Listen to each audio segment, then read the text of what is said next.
Wait, did I start? Oh, I did. Hello. Well, hello everyone, and welcome to this amazing stream. Oh my god, my gain was so low. It's the lowest I've ever had it.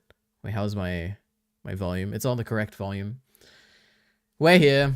Who knows how long it's been? Let's have a look. Lead Ari. That's me. Oh my god, I'm on the homepage. It's been 4 days, you know. It feels like 4 years, but you know, we made it. Oh wow. I have a lot of hair, don't I? Jesus.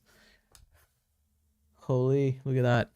Anyway, we are here to stream once more. This time, what was that? With absolutely no plan. Except for the fact that there are 2 new videos out. One by the great Kyle Entertainment. There's a moment towards the end. There is a moment, and I'm sure we'll get to it. Narrative Destiny and Subversive and Subversions therein. I have to say, this is quite the complex title. I am surprised Kyle went with this, but you know what? It is what it is. And then we also have Jarky Bacon, who has a video. Who has 2 videos. He has this one we watched last time with 119,000 views. Insane. How many views does mine have? My most popular one. Is he gonna catch up to me? Is he gonna overtake me? Oh my god. Do I have like 150,000, right? Oh no. Oh Jesus. I completely forgot. Okay.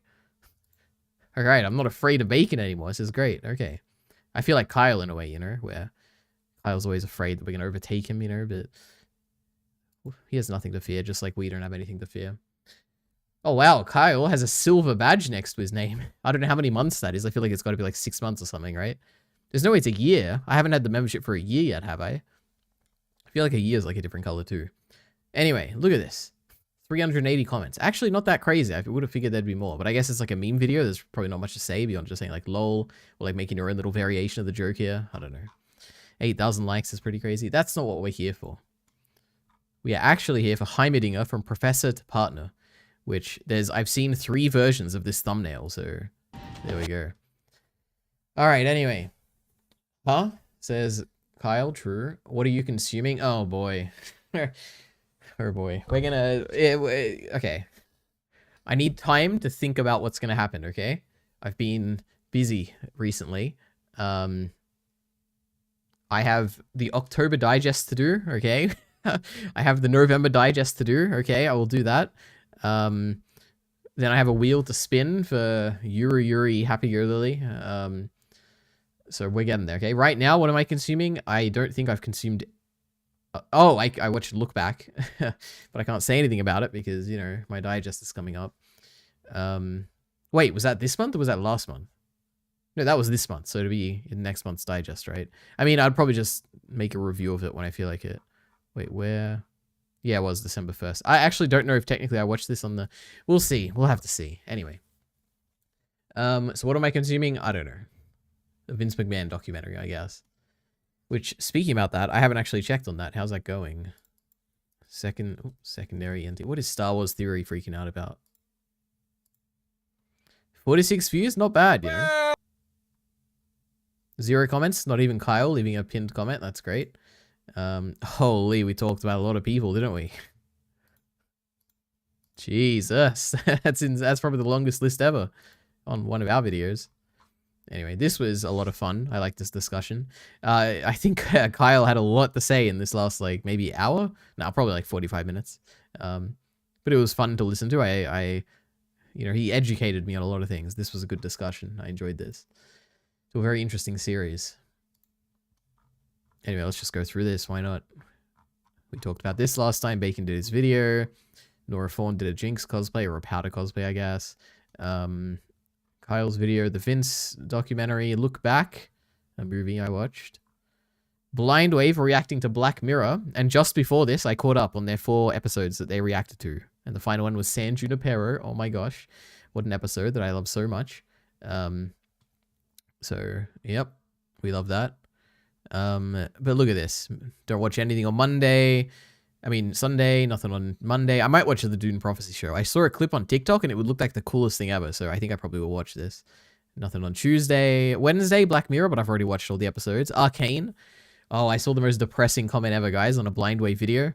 It was on like the episode 2 video reaction for like Arcane season 2 episode 2, and it was like, see you guys on like the second week of January for the final episode. And I was like, oh my god, why are they doing one a week? It's insane. Skeleton Crew. Oh, is this out? December 4th? I guess it comes out today. Is that what Star Wars Theory was reacting to?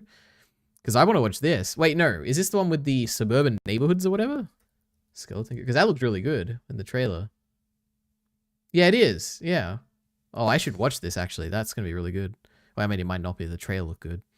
Some Avengers thing. Dun. Hey, eventually I'll watch their reactions. Nothing else. Crazy. Blind Wave, how they've fallen off. Just straight live. No countdown, no warning. I had a countdown. I think I actually started at 10 minutes early, and I was 2 minutes late, though, so maybe that's why there was no countdown. He's going to spin the wheel, Miller. No, I'm not. Not today. Indiana Jones is going to win. I'm sick, Elitari. I'm dying. I'm also, I mean, I'm not sick, but I feel like I'm about to start getting sick, so I don't know. I'm Silver Look. True, you are. Was the whole One Piece thing for a month ago a joke just to get me to shut up? Yep, you got me. What a great title, much like the core themes and changing context in Attack on Titan. I mean, I don't know. I mean, this, to me, obviously, this does not feel like a mainstream kind of video. Like, I can't imagine this type of video getting a lot of views, right?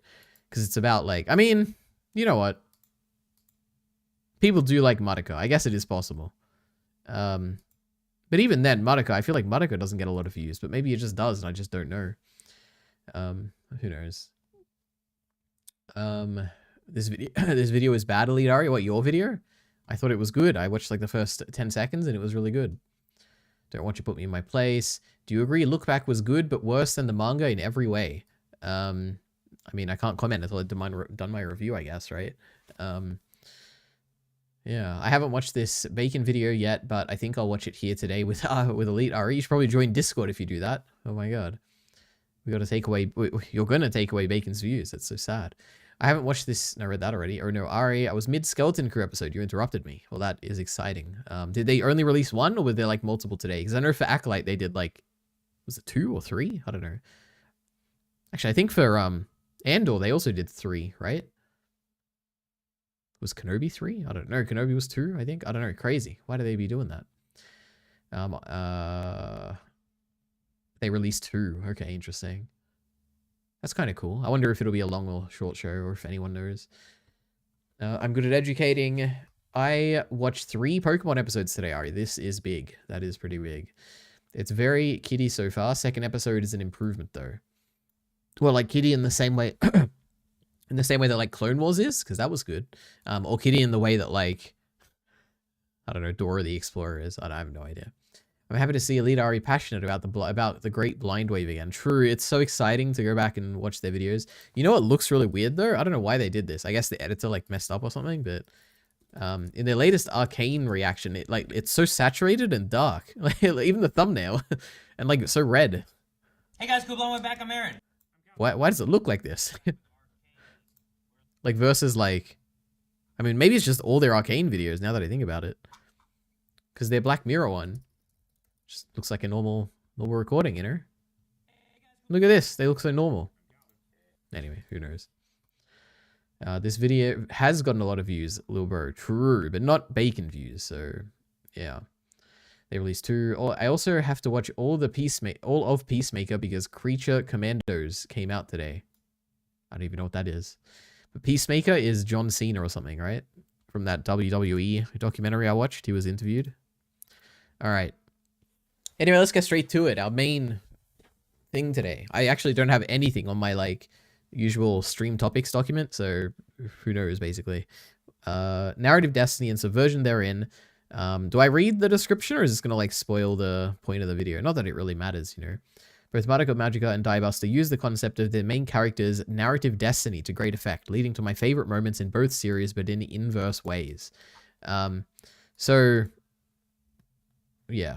So for reference, guys, there's going to be spoilers for Madoka Magica, and I would assume Diebuster as well. So if you haven't seen those, then leave. No boring. No boring? I don't know. We hate John Cena. Wheel first. There's no wheel today, Miller, okay? I'm going to be... Let me think. Oh, Jesus. I don't know what I just pressed on my keyboard. Guys, I got a new mouse, by the way. You know, just... This thing, pretty crazy. Anyway. I've been busy, okay? The wheel's coming, I promise. Trust me, I think I told you that I wanted to stream on Monday, right? But I was busy. We were busy, you know, we can't be streaming. Anyway. Or did you see Gundam? No, I didn't. Well, why do I have the word Gundam in my head? Did I just see a video with Gundam or something? I don't know. Gundam is like Diebuster or something. True. I was interested in watching Gundam today, but then I found out there's over 1,000 episodes. You don't have to watch the whole thing, right? You could just watch like a few episodes if you wanted. Trixie told me. Maybe that's why. Anyway, that was that. Oh, look at this cool Bochi the Rock artwork. You know, this is a reference to that famous artwork where someone like pasted a banana on a wall. Now, I haven't seen Bochi the Rock, but I see enough of the character design to recognize this is the character. So there we go. We got a Goth Casa fan art thing. Pretty cool. Bacon's video. I guess that's it. 76 followers. I think I'm down 2 followers this month, guys. What a tragedy. Anyway, let's watch this. Spoilers for Madoka and something else. Diebuster, that's right. But wait, let me think. Narrative destiny. Madoka has the destiny of like I don't know. Okay, basically, I feel like I just haven't seen Diebuster. Even though I did a whole discussion on it, I feel like I didn't say anything in the discussion. I feel like I completely didn't even understand the show. Sometimes I feel like I was half paying attention because I couldn't recall anything in our discussion. So this is going to be a strange video where I'm probably not going to remember anything about Diebuster. But anyway, let's go. End of Madoka Magica's penultimate episode. Didn't hear what you said. There's a moment towards the end of Madoka Magica's penultimate episode where you realize you're on the precipice of narrative destiny. The unspoken promise of the series is finally being delivered on. Madoka Kaname is going to become a magical girl. To understand the magnitude and the inevitability of this, you first must have the most basic of contexts, and that is the title of the show Madoka Kaname inhabits. Pulla Magi Madoka Magica. Assumptions can be made about this show just from the title. It's a show of— I'm impressed Kyle has pronounced all these things. He said her full name, he said the show's full name, this is crazy. And the inevitability of this, you first must have the most basic of contexts, and that is the title of the show Madoka Kaname inhabits. Pulla Magi Madoka Magica. Assumptions can be made about this show just from the title. It's a show about a magical girl named Madoka fighting the good fight. Coming to the end of episode 3 without her having become a magical girl impressed me. What restraint the show had. But by episode 11, you're astounded that the conceit hasn't been cashed in on yet. There's only one episode to go, for God's sake. Madoka at the end of episode 11 is helplessly bundled up with her family in a disaster shelter as the final battle of the show between Homura and the ultimate big bad witch, whose name I will not be trying to pronounce here, rages on outside. This is a battle Homura always loses, and Madoka is the only one left that can help her. But she has pleaded with Madoka all series not to make a deal with Kyubey and become a magical girl. And so far, Madoka has listened. But still, this is a battle Homura always loses. When Madoka stands and turns to walk away from her mother, father, and little brother, citing needing to go to the bathroom, you can't help but have a little moment of realization to yourself. Oh shit, is it finally happening? Madoka walks towards the exit and confers with Kyubey for a second. Kyubey clarifies how dire the situation outside is, and how doomed this cycle Homura is stuck in trying to protect Madoka is, and how tragically it is simultaneously the only thing keeping her from becoming a witch. A happy ending, a good outcome for Homura, seems impossible under the present circumstances. Madoka weeps for a moment as she's liable to do, but then turns to take action, realizing what she must do. But before she can run off, her mother, Junko, grabs her and pulls her back. Junko has been portrayed very idealized throughout the show. Madoka thinks her mother is very beautiful and stylish, she has a bustling career and a family, with a house husband to boot. She's in a sense gotten it all in womanhood, though she has been struggling to understand Madoka since the plot of the show kicked off, as Madoka has become increasingly distant, and now has problems she needs to deal with independently. Basically, Madoka is growing up, and Junko's struggles with that are at the forefront of the subtext of this scene. This is their only real argument in the show, as Junko wants Madoka to stay in the shelter, and Madoka wants to go and save her friend. There's even apexes in Junko slapping Madoka. These two characters are coming into this scene with massive knowledge differences. Hey, Apex? What is the... Wait. Scene. This is their only real argument in the show, as Junko wants Madoka to stay in the shelter and Madoka wants to go and save her friend. There's even apexes in Junko slap. Is that a thing? Do people say it? Maybe it is a thing in like narratives, Apex, I don't know. Anyway, I know Kyle's telling me to react here, you know. What can I say? It's a lot of recap. It's a bold move to kind of open the video with recap that is framed through like when I was watching, it was like this in my mind, you know, because I'm sure a lot of people probably don't feel that way, but you know, I close enough can relate to it. So anyway, let's keep going. And Junko's struggles with that are at the forefront of the subtext of this scene. This is their only real argument in the show, as Junko wants Madoka to stay in the shelter and Madoka wants to go and save her friend. There's even apexes in Junko slapping Madoka. These two characters are coming into this scene with massive knowledge differences about the situation going on outside. But this is completely irrelevant in the scene, because again, the subtext is at the forefront here. To Junko, there's just a big storm going on outside, but Madoka knows there's a battle between her friend and a witch going on outside. And this is because the magical girl aspect of Madoka Magica is a complete secret to all but the few magical girls involved. The scene proceeds despite this difference, because this scene is actually about Junko letting Madoka become her own person.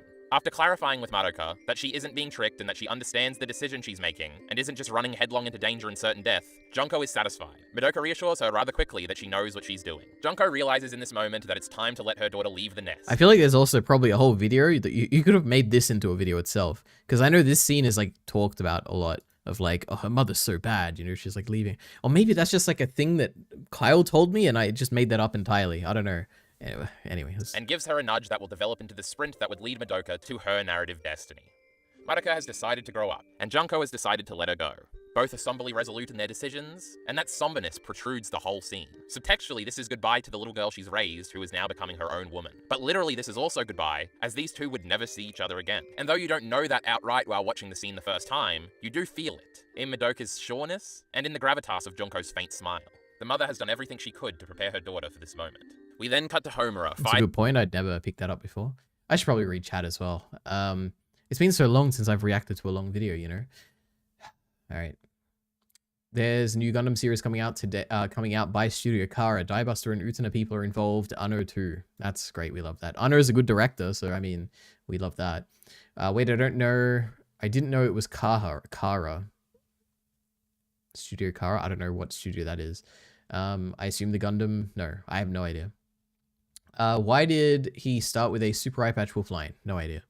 Because he's my idol. Yeah, I'm shocked Kara is doing something. Tell them how you refuse to be in this video. True. Kyle reached out to me before this video was out, and he said, Ari, I have a favor to ask of you. I don't know if he said it that politely, but he said something. And he wanted me to record myself looking into the camera and saying, Wohlpergeschnackt, or however you meant to say it. And I denied him because I said, I am not German and I don't speak German and I have absolutely no idea how you're meant to pronounce that properly. So I said, no, I'm not doing that. So yeah. Boring react, I assume. True. He's speechless. True. I'm so tempted to say the R word. What is the R word? I know he said it. If you frame it your way, these dumb audience members will fall for it. Yeah, no, it depends. Depends on your audience. I don't know. See, I even tricked you. It's not a good point, Elite Ari. What, the fact that it's the last time they saw each other? I feel like it's a good point. I'd never really thought about that before.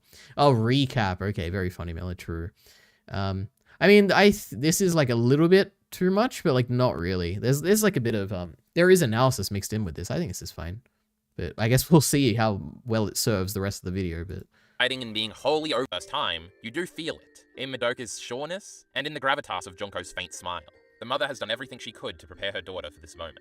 We then cut to Homura fighting and being wholly overwhelmed by the power of the witch, resulting in her leg seemingly being broken under some rubble. She realizes because of this, she'll probably have to reset the timeline again, and this time, this seems to be the last straw. She can't take anymore, and she's contemplating giving up. No matter how many times she tries, this always ends in tragedy. As the darkness seeps into her, threatening to turn her soul gem into a grief seed, and in turn, her into a witch, she appears. Throughout the show, Madoka hasn't exactly been portrayed too well in Crisis. She's a bit of a crier, as we've gone over, and a bit of a scaredy cat. But here, she is calm and confident, and ready to take charge and make change. For the first time in her own show, Madoka appears to save the day at the very last moment, when the dramatic music has crept up, and where all hope seems lost. Like the hero... Kyle needs a pop filter, you know, like the one I 3D printed in front of my thing, so if you ever hear me go it shouldn't make a really loud sound, but maybe it does, because it's a, you know, homemade one. Anyway.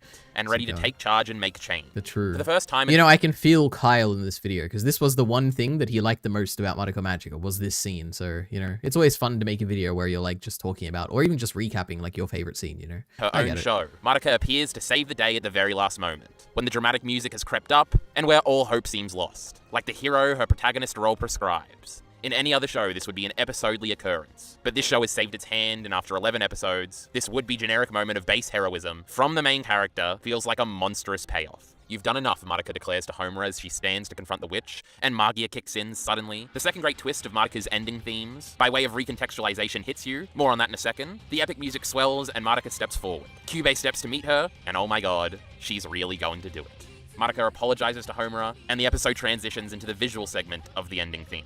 And we see this again. I'm being too, like, you know, to backseat video making, but I feel like this is where I also feel like I do this in my videos, but you should skip the dialogue here and just do like the transition, right? Swells and Madoka steps forward. Kyubey steps to meet her, and oh my god, she's really going to do it. And then you like cut, no talking, okay? And then you show the ending or whatever. Madoka apologizes to Homura, and the episode transitions into the visual segment of the ending theme. And we all know what it means. Madoka is ready for her destiny. Madoka Magica's ED for the first 2 episodes was a happy-go-lucky song, but it changes after episode 3 when Mami, the first of the magical girls to die rather horrifically, gets killed. Then Magia by Calafina becomes the ED from then on out. Well, except for episode 10, which used the OP as the ED, it was a whole thing, but whatever. Magia was like super ominous, and it represented the solidification of the dark tone of the series after Mummy's death. True. Because it's dark and stuff. But it's only with the conclusion of this episode that you recontextualize and finally understand the meaning of the visuals. The light in the distance represents Madoka's narrative destiny. It's even pink for her, and it's a slow burn of walking past her friends, but she marches forward, only to break into a run as the music picks up, and then into an awkwardly fitting Madoka sprint that's encapsulated by the struggle the character is going through in the diegetic moment in which the ED takes place in, right after what we just saw, right now. This was her running to save Homura, running towards it, clumsily, awkwardly, but hard and steadfast. Right now, this is what she's feeling as she stands in front of the witch with Kyubey at her side, ready to make the deal. You feel it, man. Madoka was nudged into this walk by her mother. She's walking so confidently. Oh, I like that. That's a good point. Despite the digital silhouettes of all her dead friends warning her of the potential outcome of walking this path towards that pink light in the distance. Despite this, she walks on. Despite what we learned in only the last episode, that this last girl is Homura pleading with her, as she's done all series, though more earnestly in her flashback form. She walks on. Then she runs. Then she sprints. Madoka, in the series called Madoka Magica, sprints towards her narrative destiny, a destiny we've waited 11 episodes to see. I literally stood up out of my chair, put my hands on my head Stitch style, and turned my headphones up as I had this realization in the moment. Finishing episode 11, hearing the ED, watching the visuals. And the ED was the perfect adrenaline-filled surrogate that makes Madoka's feelings in this moment your feelings, and acts as a continuation of the last scene we just saw.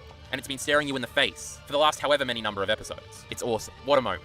Easily my favorite moment in the series. It's one of the hypest moments in the moment I've ever had with a piece of media. All right, that was great. My goodness. I love that. Because obviously, I mean, maybe it's because I agree, but I really like the ending, and this was a great kind of breakdown of the ending. Yeah, I mean, that's all I really have to say. Well done, Kyle. The video was worth it just for that, okay? My goodness, this is one of my favorite entertainment video excerpts, I think, ever. We'll see. I'll revisit it one day. Anyway. Recap, boring recap, not react. Thanks, guys. This is great. Sheesh, he has a jean jacket. Oh, yeah, you know, it's like, I got 2 outfits. I got this one and a red, what's it called? A red flannel shirt. So now that I have a fancy camera, those are the only 2 things you're going to see me in until I buy more clothing. So, yeah, anyway. Wait, your turn, Bacon. The series isn't over. It's just the theory that they never see each other again. That is so true. But in the Madoka, no, in Puella Magi Madoka Magica, they never see each other again. So Kyle's right, I guess. God, this show looks so good. It does, my goodness. Oh, shucks, Solidari, really? Yeah, I mean, I liked it. It was pretty cool. And Mr. Gems is here saying hello. Hello, Mr. Gems. Anyway, let's keep going. Now, this is going to be the boring part of the video because I don't care about Diebuster. But Something interestingly inverted was used in regards to narrative. Punching the dog was pretty cool, though, in that opening scene. Destiny to great effect in the Great Diebuster. 3 episodes into Diebuster, our main character, the Great Momo. Now, throughout this video, you might think you hear me saying Momo instead of Nono to refer to the great main character of Diebuster. Just know that you're wrong and your ears are playing with you. I only say correct things. 3 episodes into Diebuster. That's pretty great. Now, you got to tell me the truth here, Kyle. Was that part of the script, or did you actually just mess it up and you're inserting that? And for reference, guys, I made this visual here, okay? And somehow he exported it correctly, which was a struggle for me to do because of the noise and messing up the bit rate. But anyway. Throughout this video, you might think you hear me saying Momo instead of Nono to refer to the great main character of Diebuster. Just know that you're wrong and your ears are playing with you. I only say correct things. 3 episodes into Diebuster, our main character, the Great Momo, still doesn't have her own Buster machine. Can you believe it? Which is the signature mech of the Gunbuster/Diebuster series that the main characters use to fight the evil space kaiju. She's been yearning for such a machine since the moment we met her in the beginning of episode 1. What gives? Now I know what you're thinking. 3 episodes? That's nothing compared to Madoka's 11 episodes of Hold Off. But Domi, the Great Diebuster only has 6 episodes. We're halfway through the show here. It's a pretty big deal. True, and wouldn't you know, it's this very episode 3 where a brand new Buster machine has been approved for battle and shipped over to our characters. And just look at it. And then look at Momo. Gee, I wonder who this Buster machine is for. Enter Taiko. Episode 3 is Taiko's proper introductory episode. The cold open of episode 3 is the crew out battling space monsters. During the battle, Taiko's mech was destroyed when she got momentarily distracted when her earrings fell off in the cockpit. She ends up having to be rescued by Momo and Lalek, who's currently humanity's #1 topless fighter, who Taiko is jealous of, wanting her top spot. This only rubs salt in the wound. Taiko can't exactly be number one if she doesn't have a Buster Machine to fight in anymore. So when the new one's shipped over, she wants it for herself, and thus a conflict is born. It's pretty obvious thematically that the show is portraying Taiko as wanting the Buster Machine for the wrong reasons compared to Momo's right reasons. Taiko just sees the Buster Machines as an extension of her vain pursuits of self-worth, whereas Momo, as she says throughout the episode, wants to be a great hero like Nono Riri and save the children. Also, interpersonally, Taiko is very jealous and dismissive of Momo's more childlike and absent-minded optimism. In every story, Taiko is going to be punished for all these things, while Momo is going to be rewarded, either as a means of showing Taiko where she can improve or just to put her down, in order to thematically send the righteous message of vain pursuits and personal jealousy bad. I know where this is going, brother. Seated throughout the episode, however, is Taiko's attachment to her earrings. There's the moment earlier, but this is expanded upon when we get a flashback and see that these earrings were specifically handcrafted by a sick boy on his deathbed, a boy we would later learn was Taiko's old Oh, is he going to mention the animation that he loves so much of the putting it on the ear or whatever? Oh my God. brother, who was in fact dying of space radiation syndrome, something that during the episode Taiko herself has to be tested for, as she was exposed to space earlier in the episode for a moment when her Buster Machine was destroyed. Her care for the thing that represents her bond with her brother comes to a boil in the episode when some kids break into the doctor's office and steal her earrings, and her and Momo have to chase after them. It turns out the kids were just luring them to their play area in an underground slum section of humanity's new Jupiter, because they have a request for the all-powerful Topless, who it's said can grant any wish. The kids request that they make it snow. They point at the stars, thinking them snow, wondering why they won't fall, asking the Topless if they can please make it happen. Momo, of course, with her optimism, jumps up and frivolously promises the children that the Topless can achieve anything, and that it is their duty to grant the children's wishes and make it snow on Jupiter. Taiko then hits her and tells her to shut up and not make promises she can't keep, like she did to her brother. After all, it can't snow on Jupiter. It's impossible. To Taiko, the Topless mythos is an insult. Earlier in the episode, we are shown a scene of everybody watching Lalek give a speech flaunting the Topless motto that's full of heroism and promises and supposed virtue. Momo is enamored by this, believing it all wholeheartedly as she believes in her big sis. Taiko, however, is visibly annoyed, partly because of the jealousy that only the top Topless gets to give this speech, which is not her, despite her best efforts, and the fact that the ideas espoused in the speech are to her bullshit. This is further made clear in a scene later in the episode where Taiko, frustrated that it looks like Momo is going to be chosen over her as the pilot of the new Buster Machine, has an outburst to Lalek about how the Topless can't grant wishes and can't just do anything. They can't heal the sick, they can't stop crime, they can't stop war, they can't let you meet somebody who's died. It's clear that Taiko has been beaten down into a cynic by her life experience relating to the Topless, as it's also implied that her brother was likely also a Topless. Eventually, during the climactic battle at the end of the episode, the Topless are being overwhelmed in a battle with the space kaiju right above Jupiter, and they need backup. Otherwise, Jupiter and all those on it might be taken out. Not good. It sounds like our heroes need some help. And just like that, Nono jumps into action, declaring her intention for the Buster Machine, despite the mechanics telling her that it still hasn't woken up. Nono, of course, ignores this and pleads with the Buster Machine directly to please wake up. Taiko then interrupts with a plea of her own, but Nono disregards her, admonishing her for her trivial motivations for wanting the Buster. Okay, I'll be honest, this is a lot of recap. Good for me, because I don't remember any of this, but I'm curious where this is going. I mean, I'm trying to think, I don't remember this well enough to know. I assume it's going to be that, I don't even know. What's the connection to Madoka going to be? I don't know. For herself, claiming that because of this, she could never wake it up. Taiko almost desperately reiterates her trivial motivations, wanting to best Lalek in the number of space kaiju killed, forcing her out of giving those false speeches. It's here where we get the flashback proper, featuring the cutest little moment in anime history when young Taiko asks if the earring her brother's carved makes her look like a lady.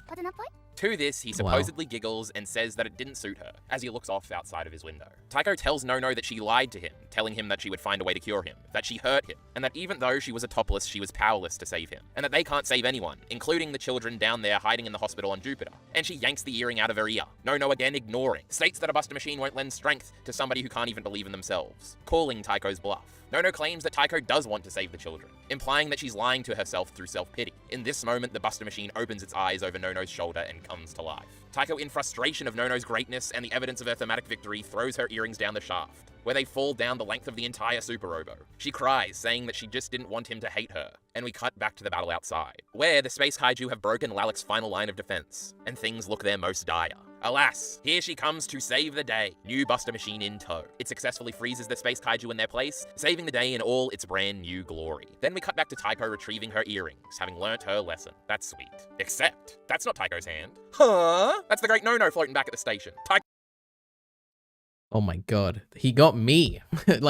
I thought that was no, because I completely forgot.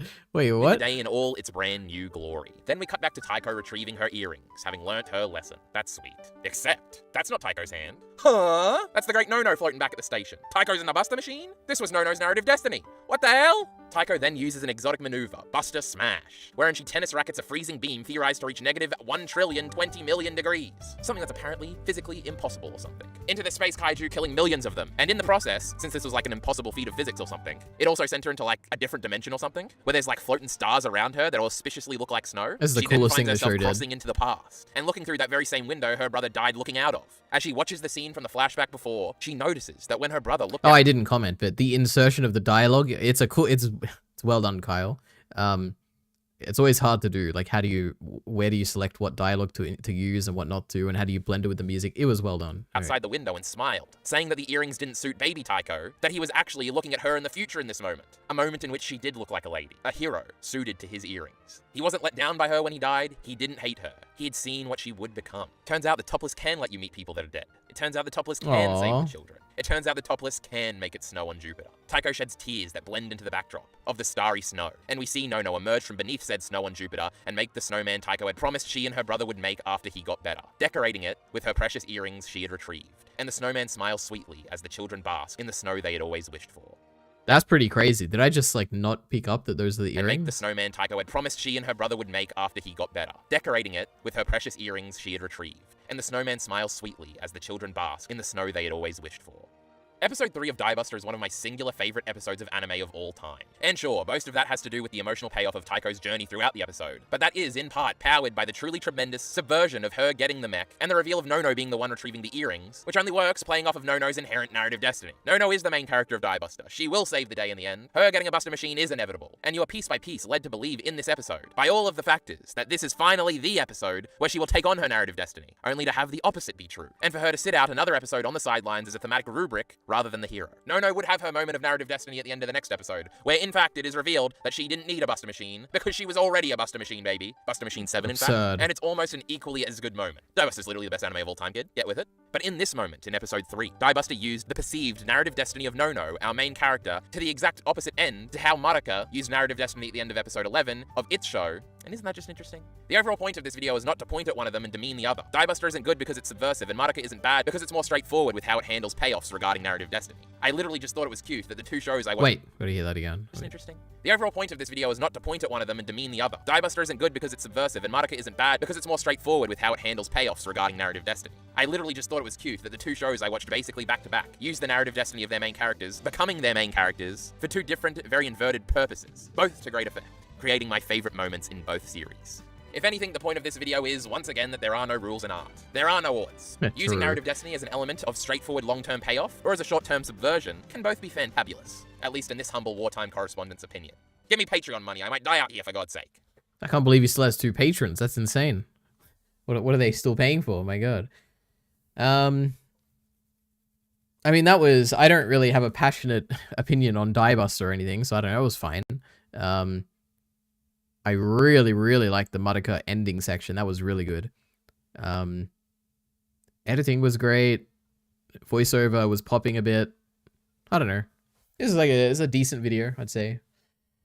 Now let's see.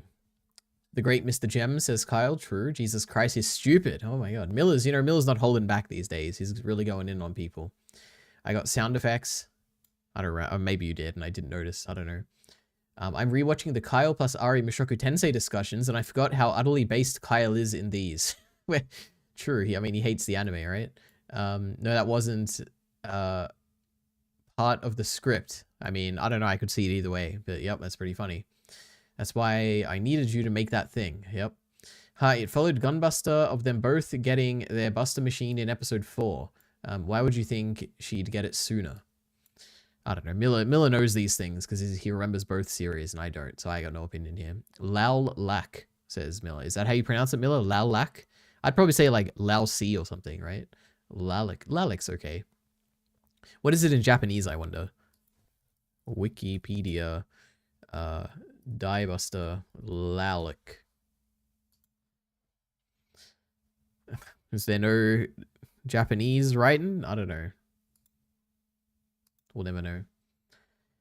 Is it confirmed it's her brother? You know what, Miller? I think I said the exact same thing in the discussion I did with Mia and Kyle. Because to me, I was like, oh, that's like the guy she liked or something. I don't know. Maybe it's the opposite. Maybe I also thought it was the brother. I don't remember.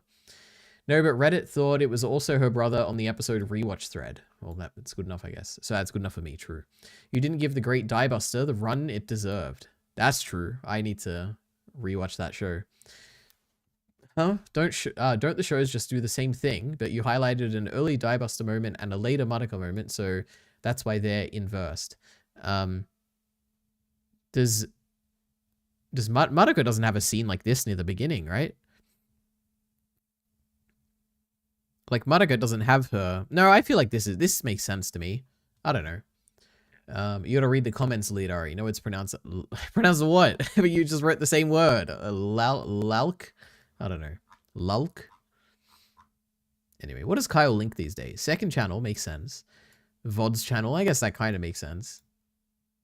21 subs, not bad. How many views is he getting these days? 92, not bad. Then he's got the streams. True, he streams there like once every few weeks. He's got his support links. I don't know why Twitter is a support link, but it's down there. Keep up to date with his anime list, letterbox backlogged, and then timestamps. I guess it is impressive who put timestamps. Let's see. Holy, all right. Of course, we got Mia with 5 upvotes.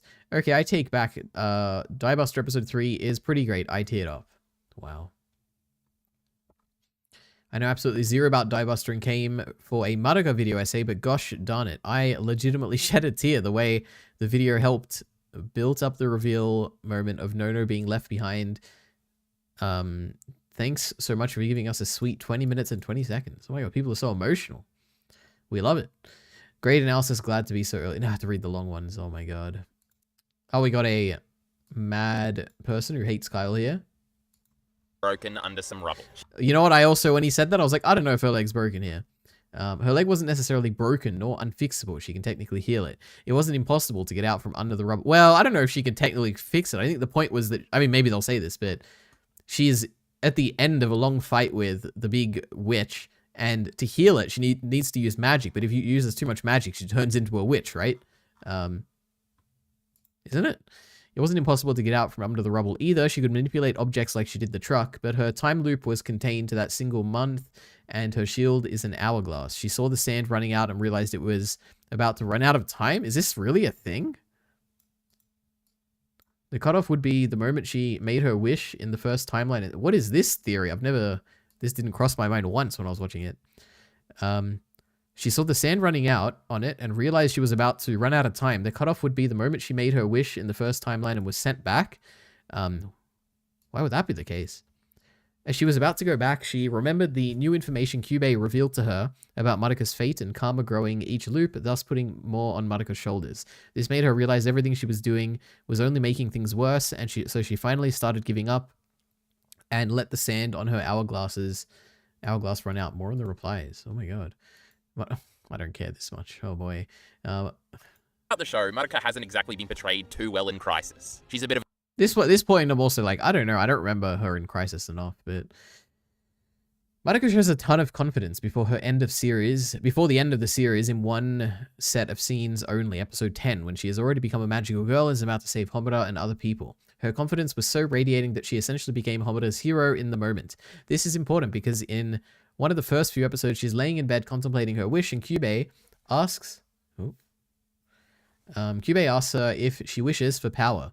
She first says no, but then she contemplates it a bit and changes her mind. Maybe she does simply wish for power. She says she doesn't have much talent or skill or confidence in herself, but if she had power to do more, maybe it would be different.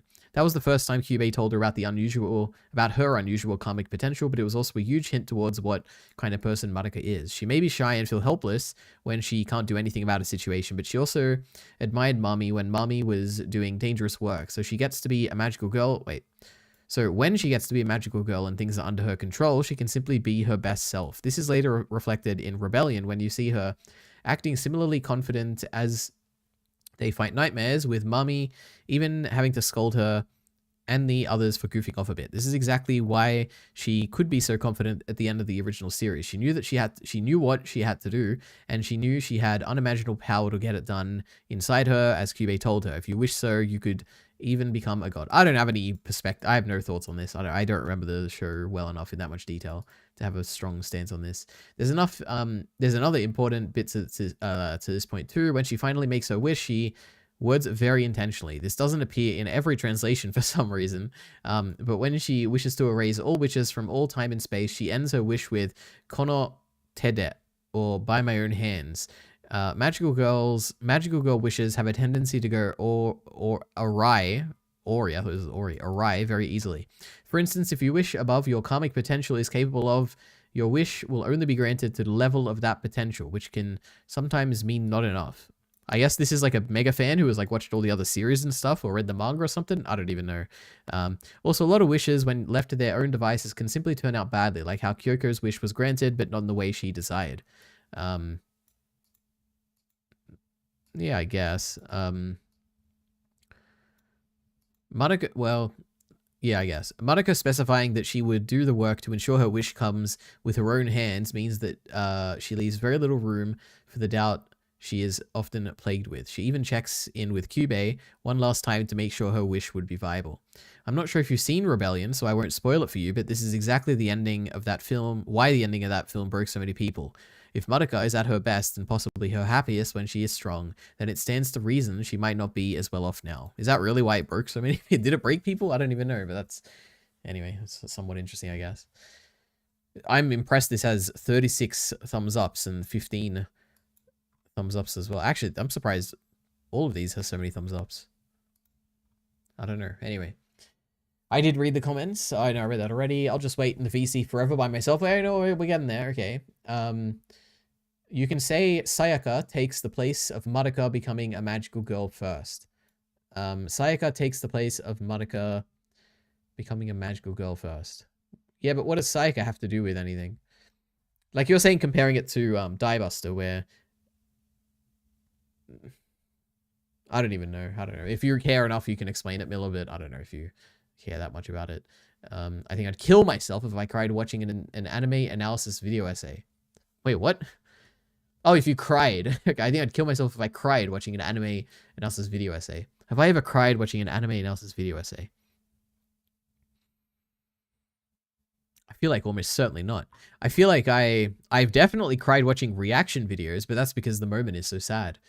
Like every time I watch someone react to arcane spoilers, guys, but the big thing, the emotional thing that happens in season 2, episode 5 or whatever. Oh, I cry so much. Oh my God. Didn't even read this comment, L, this far. I was just about to comment all that. He beat me to it. Really? I mean, you know what? I would believe that Miller would leave a comment like this, so I have no idea. Anyway, what is Miller hearting about? What did I say? Like really crying to a, wait, what's so shocking about me crying to a reaction video? It's basically just me watching the show, right? Anyway.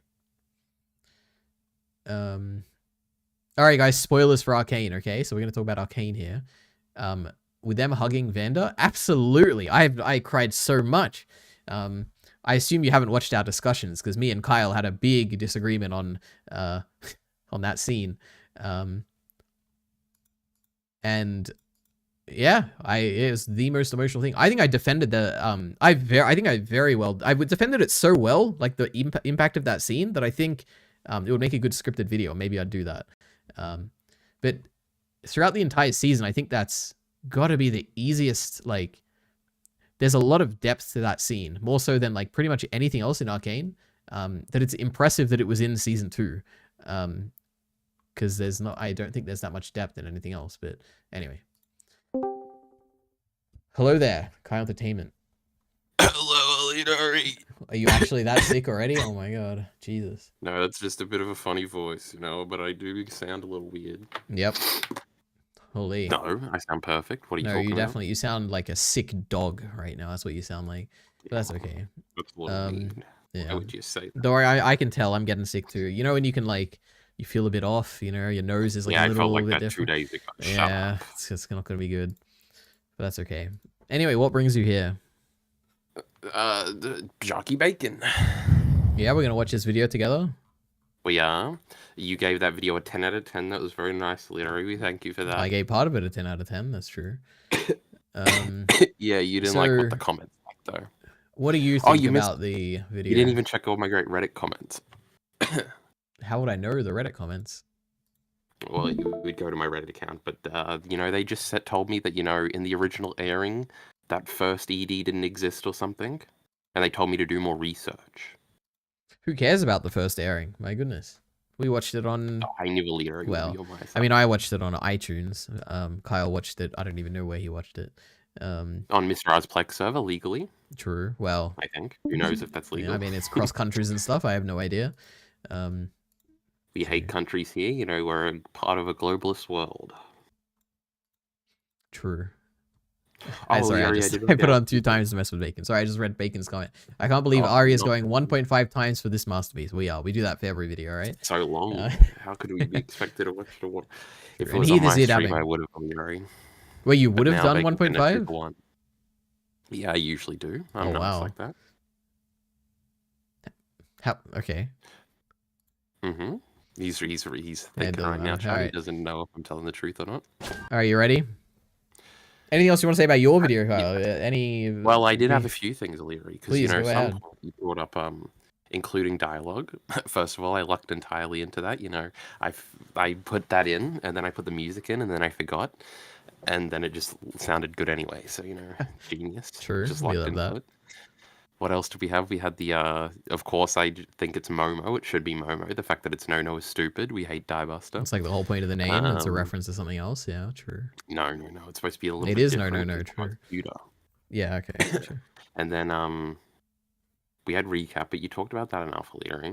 You're just insulting me. hmm Haven't all my videos recently been recap, Leary, don't you think? Let's have a look quickly. The last one was like recap with like false narratives in it, so that was pretty cool. Oh, not secondary, then- D. Oh, that one's That's my where you default get the one, you real know? good. Yeah. I'm up like 3 I mean, subscribers, by the way. This is recap, but like not at all recap. Yeah, it's kind of different. That's like journalism, This one is like not recap, right? I mean, it's kind of this. I would Well, not consider this kind of the recap. whole, like beat by bit recap. Yeah, but right? that's like it's so much that it's not recap at that That point. it's, yeah, I it's don't know. almost different piece by piece. That's like a Mauler video. I But don't on that even. one, I don't remember this one. Yeah, go ahead. Yeah. this oh my god, the part 2 of that video is coming out soon, Leary. The Yamadasi one, that one, because I think you said something about the dialogue inclusion in that, and I think this one is better, but it was only one line in this one, so I don't know if you even remember what you said about that. No, I don't remember. I do remember pointing that out. But this was great in this one. So we all have to go back to the stream and find the Leary's thing, but the Guts one, Guts one, I don't feel like that remember at all. wasn't recap. What was I even saying in that? I don't remember, bro. The Devilman, long the ago. beginning of the Devilman ending one is a lot of recap, but then it's like completely not. The other one is kind of just me reading it. Also, both of those are at 1K now. It's pretty cool. Isn't just every good Yeah. video essay recap, Kyle? We've all decided. recap Oh my god, guys. is good. Look at this. No, wait. More importantly. Wait, 11 comments is crazy. Oi, where you at? I need an Arcane Season 2 review. You do it the best. Look at this. This is the best comment I've ever gotten in my life. I didn't know people actually looked forward to these digests before. That was crazy. But I'm breaking this poor guy's heart. The discussions, Leary. No, there's no. If you imagine watching a 3-minute video which is summarizing all my thoughts, and I link you a 3-part, 3-hour discussion series. Oh my god, maybe he'd enjoy it, but probably not. Anyway, What video isn't recap, Leary, of mine? Like, I guess core themes. the it Annie isn't- one. It's like just a shut up. But outside of that, what do I even make? I don't even remember. Who cares? I guess those Attack on Titan ones are more straight. Like, there's a point. That thing killed And then I'm Judo. trying to think. True. hmm That's just recapping a different thing. That's pretty cool. That's subversive right there. Miller says, "Are you gonna watch the new Gundam, Kyle?" I don't know. It's a Studio Kara thing, Leary. Wait, That's let me the answer for him. No, Evangelion. because he hasn't seen the original, and he'd want to watch the original first. so- No, I might. Gundam's like different, bro. Yeah. And we're getting away from that, Leary, Right. True. We're breaking our habits. I Bacon. mean, isn't it going to come out in like 2 years or something? Wait, I thought it was coming out today. No, Oh, definitely not. okay. I'm in a meeting at the moment, so I might not be live commenting, says Bacon. And then Miller says, Moriko, all videos need to be like craft store videos where it sounds like gibberish if you haven't read the series. But I watch maybe- craft off videos and I haven't seen the series all the time. It's just because you're just so smart, Kyle. You can understand that kind of stuff, Yeah, and I know things through osmosis. I remember when a leader made fun of me for saying apex. That was me. Yeah, is that a thing? Is that like a... It I mean, like I sounds say, somewhat... Yeah, I could believe it. I think you're looking for it's like like the climax, climax. right? Yeah. Okay. Yeah. All right. You know what a synonym is, Leary, you moron? Define apex. If we have a Height of synonym, something, where like is it? climax. The apex of the triangle, of the pyramid. Climax. Oh my god, it's right here. You're a genius, Kyle. Okay, let's I'm get a down word- to it, Kyle. We Right. gotta watch this, all right? Speaking of wordsmiths. Heimerdinger, from professor to partner. Wait, Leary, scroll down and see if my comment's there, or if it actually did get... Oh, it's It's not deleted. there. Bacon's deleting them, I can tell. Bacon uploaded it like 3 seconds, and I was there and I said, we hate this rat. You know, this, I have to say, it's not a good thing. It is impressive how few Very- views this has, like compared to the fact that this one has so many. And you'd figure people would watch this and like see another one from the same channel and watch it. Well, they probably haven't seen it, right? Yeah, maybe, yeah. It's impressive. It is, like the Diebuster video, because fuck Madoka Magica. Mhm. It got like a third or fourth spike today, so that was pretty good. It was at like 2.2, and I thought that's where it was going to stop, but now it's at 3.1. So, you know, I'm famous. It's I'm almost happy to certainly do the that. Madoka people, you know, carrying that, I'm sure. Yeah, no shit, that's why she's in the Yeah. thumbnail. Yep. Also, you know, boomed up once I made a great thumbnail. You're out of the job. It is a good thumbnail. All right. Have you I'm an been... expert. The magnetic Photoshop tool now, Leader. I can crop anything out. This I is don't the need to power do that AI has anything. given you, Kyle. It's great. No, this was just the magnet. Well, I guess that's probably partly AI, but it's not the full AI one, not the select subject. That one didn't do it good enough. Yeah. AI Did is you terrible. refine it using the magnetic tool, or Um, probably not? All right. no, I just used the whole magnetic tool from the beginning, and then I would fuck it up and have to restart the whole thing. And I'm almost certain there's a way you could probably undo the last Yeah, click you did, Control but I Z, didn't know how to yeah. do it. No, I tried Control Z. Yeah, yeah. It's probably like anyway. Control Alt Z or something. I don't know. Have you been Leary, following? no, I googled that and found Control Alt Z. That didn't work either. I don't know then. Have you been following the edit of Evangelion series by Timberwolf Studios? I assume it's for you. I haven't right? watched any of them. Minty wanted me to watch those. All right. Well, I think I watched the first bit of the first one. I've never even heard of I it. remember thinking I didn't like them. But This is Mr. Gems you're talking to right now, Kyle. So Mr. Gems has careful. never steered me wrong, so he must be right. wait, what scores do you guys give Arcane Season 2? 6. 6? I think I gave it a 7 in our thing, right? 6. I actually don't remember. And I also don't remember what I gave. I'd probably give it like a 7 or 8. I don't know. Something there. Did you go back and read the 200 messages between Eminem and Alito? Nope. There was a lot. There was No too need. much. I read parts of it, but it was way too much. They need to do it again so I can watch it live. Yeah.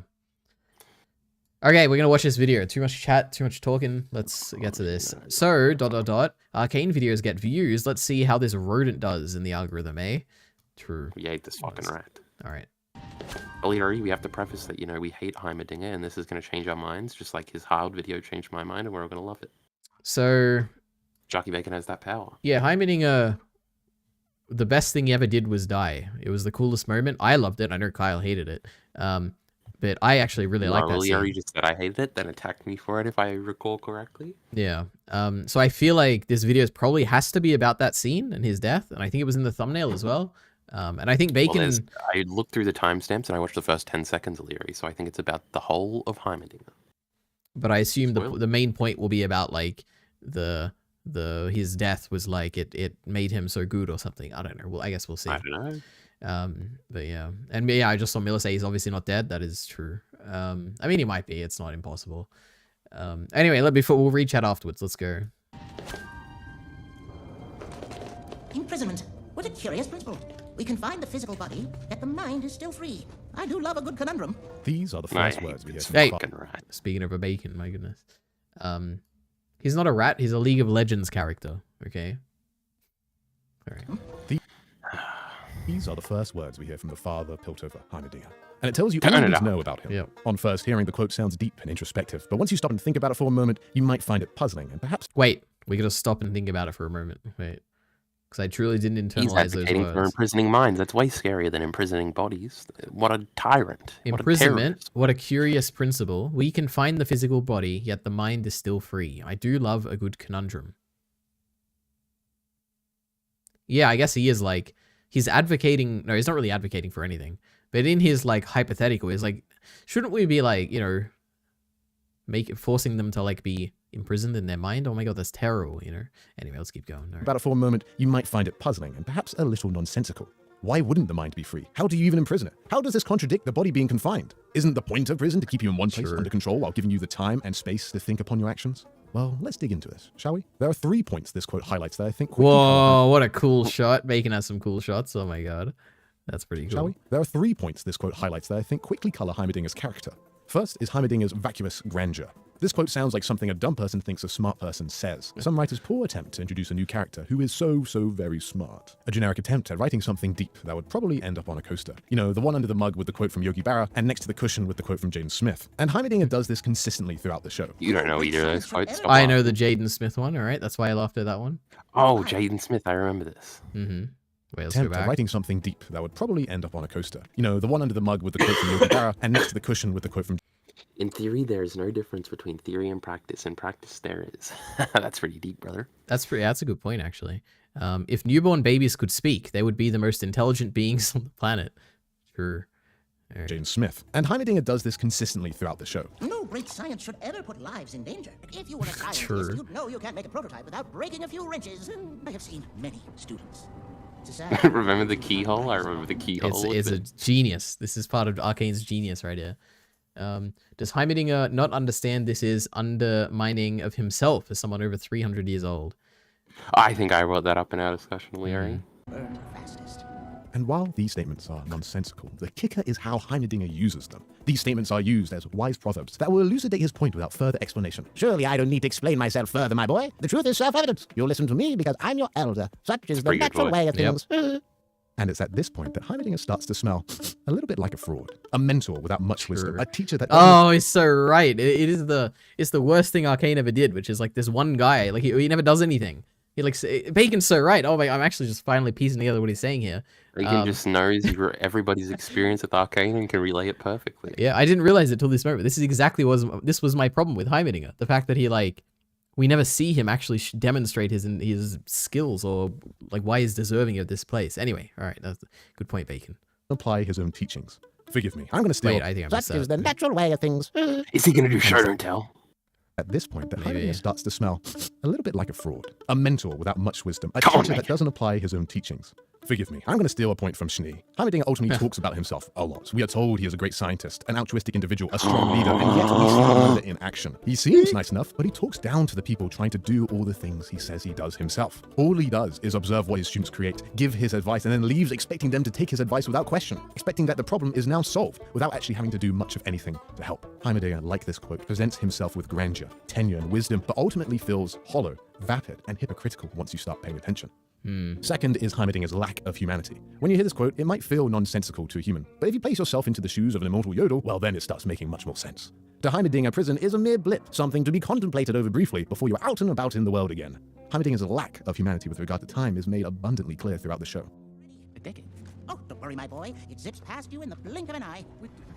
Do you contemplate death, Professor? Only that of friends. But it also manifests in his crazy tone-deaf line. approach towards death itself. With his apprentice and student at death's door, his optimistic advice is battered away by Victor, only for him to concede and to offer up a backhanded compliment. Heimerdinger's immortal life gives him a utilitarian view that feels... That just separately, because I rewatched this scene because I was thinking of Victor in our final discussion. This is a crazy ending to this scene. Do you remember this one, Kyle? No. I think because Victor's depressed because he's dying so young without having achieved anything. And then Heimerdinger comes in and is like, oh, you know, in my lifetime, sometimes the brightest candles burn out the quickest. And it just ends it with that. And it's like, oh, okay, thanks for nothing, I guess. I guess I'm going to die and achieve nothing. Yeah, it was kind of crazy. Anyway. And to offer up a backhanded compliment. Heimerdinger's immortal life gives him... I'm sure he means well, Leary, this little rat. So true. Well, look at this shot, by the way. Oh my god, with like the thing in his eyes in the background. Oh my god. Remember how we never got a flashback to this? What the hell? I mean, we saw... Well, actually, I don't even know if I brought this up in our discussion. We see the exact same visuals with the Ambessa thing that the witch shows her. Shows Mel, I think. And I remember, I don't know if I even brought that up, but it's so cool that we have these two parallels of like the the arcane prophecies, like one from what Heimerdinger saw in the past and one of like what these witches see in the future. It's like, oh, that's kind of cool. I don't know if there's something deeper there. Maybe we'll see it in the next show, or maybe it was just Victor or something. I don't know. Maybe. He was in the past, I remember. Yeah. Up a backhanded compliment. Heimerdinger's immortal life gives him a utilitarian view that feels inhumane, one that doesn't emotionally resonate and ultimately feels callous. His weakness is his inability to convey his life experience into something tangible. Many lessons have to be taught the hard way, but part of being a great teacher is aiding in a student's understanding without them having to experience it. Heimerdinger doesn't answer the concerns of those directly under his tutelage. He doesn't address the point that mining is a dangerous job and Hextech can save lives now. He just sidesteps the issue, asserting his point further. Now, I don't mean to take you back to GCSE English, but out of all the persuasive techniques of ethos, pathos, and logos, Heimerdinger primarily uses ethos. Even when he tries to use the others, the undergirding of his argument is, I was there, trust my judgment on this. And so when he is at his most earnest and tries to be his most persuasive, to use the full force of his credibility, well, it falls on deaf ears. The yodel who cried ethos, your reputation won't save you. This quote shows what a line, by the way. Is that like a reference to something, or did Bacon just come up with that, you think? Of course, Bacon just came up with that. He's a genius. Yeah, that was pretty Now, sick. Leary, pathos, that's in the Evangelion opening. I'm pretty sure that's emotion. And then logos is logic because it's L-O-G. And then ethos, from what Bacon just said, is like mythos. It's like his reputation or something. I have absolutely no idea. I know that Destiny always brings this up, but I never pay attention, so I have no idea. Well, tab over and Google it. What are we doing? All right, wait, let me give you my guess. I think, I like your guess on logos or whatever, because that does have, it sounds like logic. Ethos sounds like a philosophy, and then pathos sounds like a enactment of. I have absolutely no idea. Right, pathos, ethos, logos meaning. Logos appeals to the audience's reason, building up logical arguments. Okay, so logos, logic makes sense. Ethos appeals to the speaker's status or authority. Makes sense. That's what Bacon was saying, making the audience more likely to trust them. Pathos appeals to the emotions, trying to make the audience feel angry or sympathetic. Okay, well, I mean... Because Evangelion's just about the last one, because the first two don't exist, No logic in Evangelion. Let's get real, boys. That's so true. His inability to grasp the emotional needs of those human around him. What makes sense to him is assumed to make sense to us. That's why I don't like Evangelion, Illyria. I'm purely logical. Wait, I think I completely missed what he just said there. Wait a minute. And he is at his most earnest and tries to be his most persuasive. To use the full force of his credibility, well, it falls on deaf ears. The yodel who cried ethos, your reputation won't save you. This quote shows Heimerdinger's inability to grasp the emotional needs of those human around him. What makes sense to him is assumed to make sense to us. You know what? Already ended here. I'm like, Bacon, great video. So I'm curious where this is going. We love him. Third and final. Huh?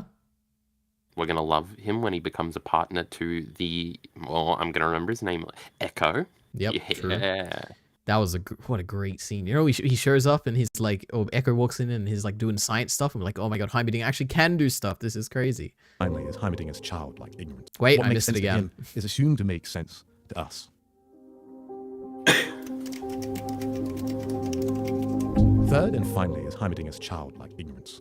Because all of this begs the question, how does one with such age and life lived end up with such little life experience? So little let me think. Begging the question is Who knows when what this dumb thing all right, let's connection to your average person. Kill yourself, Let's take that Steve. quote again. We can find the physical body, yet the We're going back again. I missed it again. Because all of this begs the question. Stop yapping. How does one with such age and life lived end up with such little life experience? So little connection to your average person. Let's take that quote again. We can find the physical body, yet the mind is still free. Heimerdinger presumes that if you are in prison, you're not really suffering because your mind is still free. You're still able to think, invent, solve conundrums. But that is not true. Take a character like Vi, someone who partly grew up in prison, someone that doesn't gain anything from thinking about puzzles because she is needed out there. The Undercity needs her. Powder needs her. And since her mind is still free, that's all she can think about. Thinking about what she should have done, what she regrets, what she doesn't know. The body being confined, but the mind being free is ultimately torture. Prison is working, TM, as intended. There's no conundrum here. We have many prison experiences in Arcane's runtime. Ironically, the prison that Heimerdinger's assumptions most closely resemble is the prison that is purely magical. A conundrum for Mel to solve. A puzzle placed by the When jailer Mel met her rather than- bastard sister, that was pretty cool. Yeah, so true. But this is cool. This is cool. This is a really good video. You never thought that there was lots of prison scenes, but there was. No, I never pieced together. I mean, obviously, I never even They kissed the considered prison it. scene. This is literally the conundrum that Heimerdinger was raising. Now I don't know where Bacon's taking this, but this is literally it. Like a prison where Mel isn't really in prison. She just has to think her way through, and she'll like find a way out. Her mind's in prison. My goodness. Yeah. Well, no, it's the opposite, right? where her body is imprisoned and her mind can get her out of it. I think that's what's happening here. We have many prison experiences in Arcane's runtime. Whatever. Ironically, the prison that Heimerdinger's assumptions most closely resemble is the prison that is purely magical. A conundrum for Mel to solve, a puzzle placed by the jailer rather than a sentence. Likewise, the inverse of the quote is shown to be abundantly true. We can free the body, yet the mind is still confined. After all, sometimes we build our own prisons. Bars forged of oaths, codes, commitments. Walls of self-doubt and accepted limitations. We inhabit these cells, these That's a line that identities. somebody says. Silco says. That's It, why it sounds like a Silco line, yeah. Yeah, Still when Jinx confined. is in the thingy, Jinx is in the and he thingy? appears. Jinx is in the prison, and then he appears in front of her when in imagination. Oh, okay. After all, sometimes we build our own prisons. Bars forged of oaths, codes, commitments. Walls of self-doubt and accepted limitations. We inhabit these cells, these identities, and call them us. As with prisons, Heimerdinger is ignorant of what Zorn is truly like, ignorant of the power struggles of his own council, ignorant of the progress that can be made in such a short time, of being literally sitting in his ivory tower having a jolly good time while those in Zorn suffer. He is the founder of Piltover, yet he doesn't take responsibility for Zorn. We learn he isn't Let's even kill the one this that little solves the rat. crisis of the toxic gas. That was just a noble living in a city. Piltover is his fairy tale castle with gears, inventions, and progress. It's his safe space, the place where he can coast and live life easy. Yet, Piltover, ironically, is his prison. His body is free, yet his mind is not. Heimerdinger is currently passive and inactive, coasting through life. It should be him aiding Victor's disease. It should be him taking Jace under his political wing. But no, he lets those jobs go to Singed and Mel, those only looking out for their own gain. Could you stabilize it? Hey, Leary, this Why is would I- what we call a video essay here. You know, this is no recap in this silly This video. is very good, I have to say. I used to make I don't- videos like this, I think. Maybe if we go back a few Not years. anymore. Life. It should be him aiding Victor's disease. It should be him taking Jace under his political wing. But no, he lets those jobs go to Singed and Mel, those only looking out for their own gain. Could you stabilize it? Me? Why would I? That only leads to more problems, and that poor boy has enough of them already. There. Come tomorrow morning, his research will be safely disposed of. Lock up. Even his most promptly elderly coded trait, his fear and risk aversion, with this perspective can only be seen as childish passivity. He says they should take more time to make it safer, and yet he doesn't do anything to help them do that. It's a juvenile abdication of his responsibilities. I'm sorry, Professor, but healing this city will take more than just speeches. Time and again, you've warned us what not to do. But let me ask you this. What's your plan to fix this? There's only once he is forced out that he attempts to understand what Zorn is truly like. Oh, they got rid of him, remember that? True. One of my favorite scenes is when Heimerdinger is exploring Zorn. We meet a city too rough. Also, I like the ramping up of the passion in the speech. I think that was well done. All right. For his meek build to handle, a place littered with the dreadful consequences of apprentices he was unable to guide. But there is some hope. A curious little mind being resourceful with scraps that she can sell. God, this As is such a cool for the scene. little newcomer, she gives her treasure to him. And in this moment, Heimerdinger makes something wonderful. But it's not something groundbreakingly useful to Zorn. Instead, it's just a toy. A little bit of childlike joy, but nothing transformative. It's at this moment that a worried mother whisks her daughter away. Ironically, now it's Heimerdinger's invention that is deemed too dangerous and swatted away without a second thought. Heimerdinger walks away, saying the city has That's a good point, Kyle. Oh my God. Bacon's making so many good points. together. Yep. childlike joy, but nothing transformative. It's at this moment that a worried mother whisks her daughter away. Ironically, Now, now it's Leary, I want to Heimerdinger. point out that I always believed in Arcane like this. I'm sure there was thematic stuff and there was thematic stuff, but you know, when the show's just so bad, you just don't care. That's so true. My goodness. His invention that is deemed too dangerous and swatted away without a second thought. But we Heimerdinger did always walks make fun of the general idea, right, about being dangerous in technology and stuff, because Leary loves AI. So true. I mean, yep, I agree. Now, Leary, did you see that there was a big tweet I saw today that was mad because Spotify used AI to create their Spotify Wrapped this year, and that's why it looked bad. And then I thought to myself, there's no way they haven't been doing that for 10 years. But I don't know, Leary. Now, I don't even know what that yeah, is. Like, Twitter's very mad. Well, you that's see the when summary, you do a right? music app, Leary, at the end, they do a little summary where they say, your most listened to artist is this, Yeah. and you share it and show how cool you are because it's an underground Where does the artist. AI come in? Well, because they No, like what isn't it just like a picture that shows you like the top whatever Yep. songs you listen to? which is probably definitely an algorithm, right?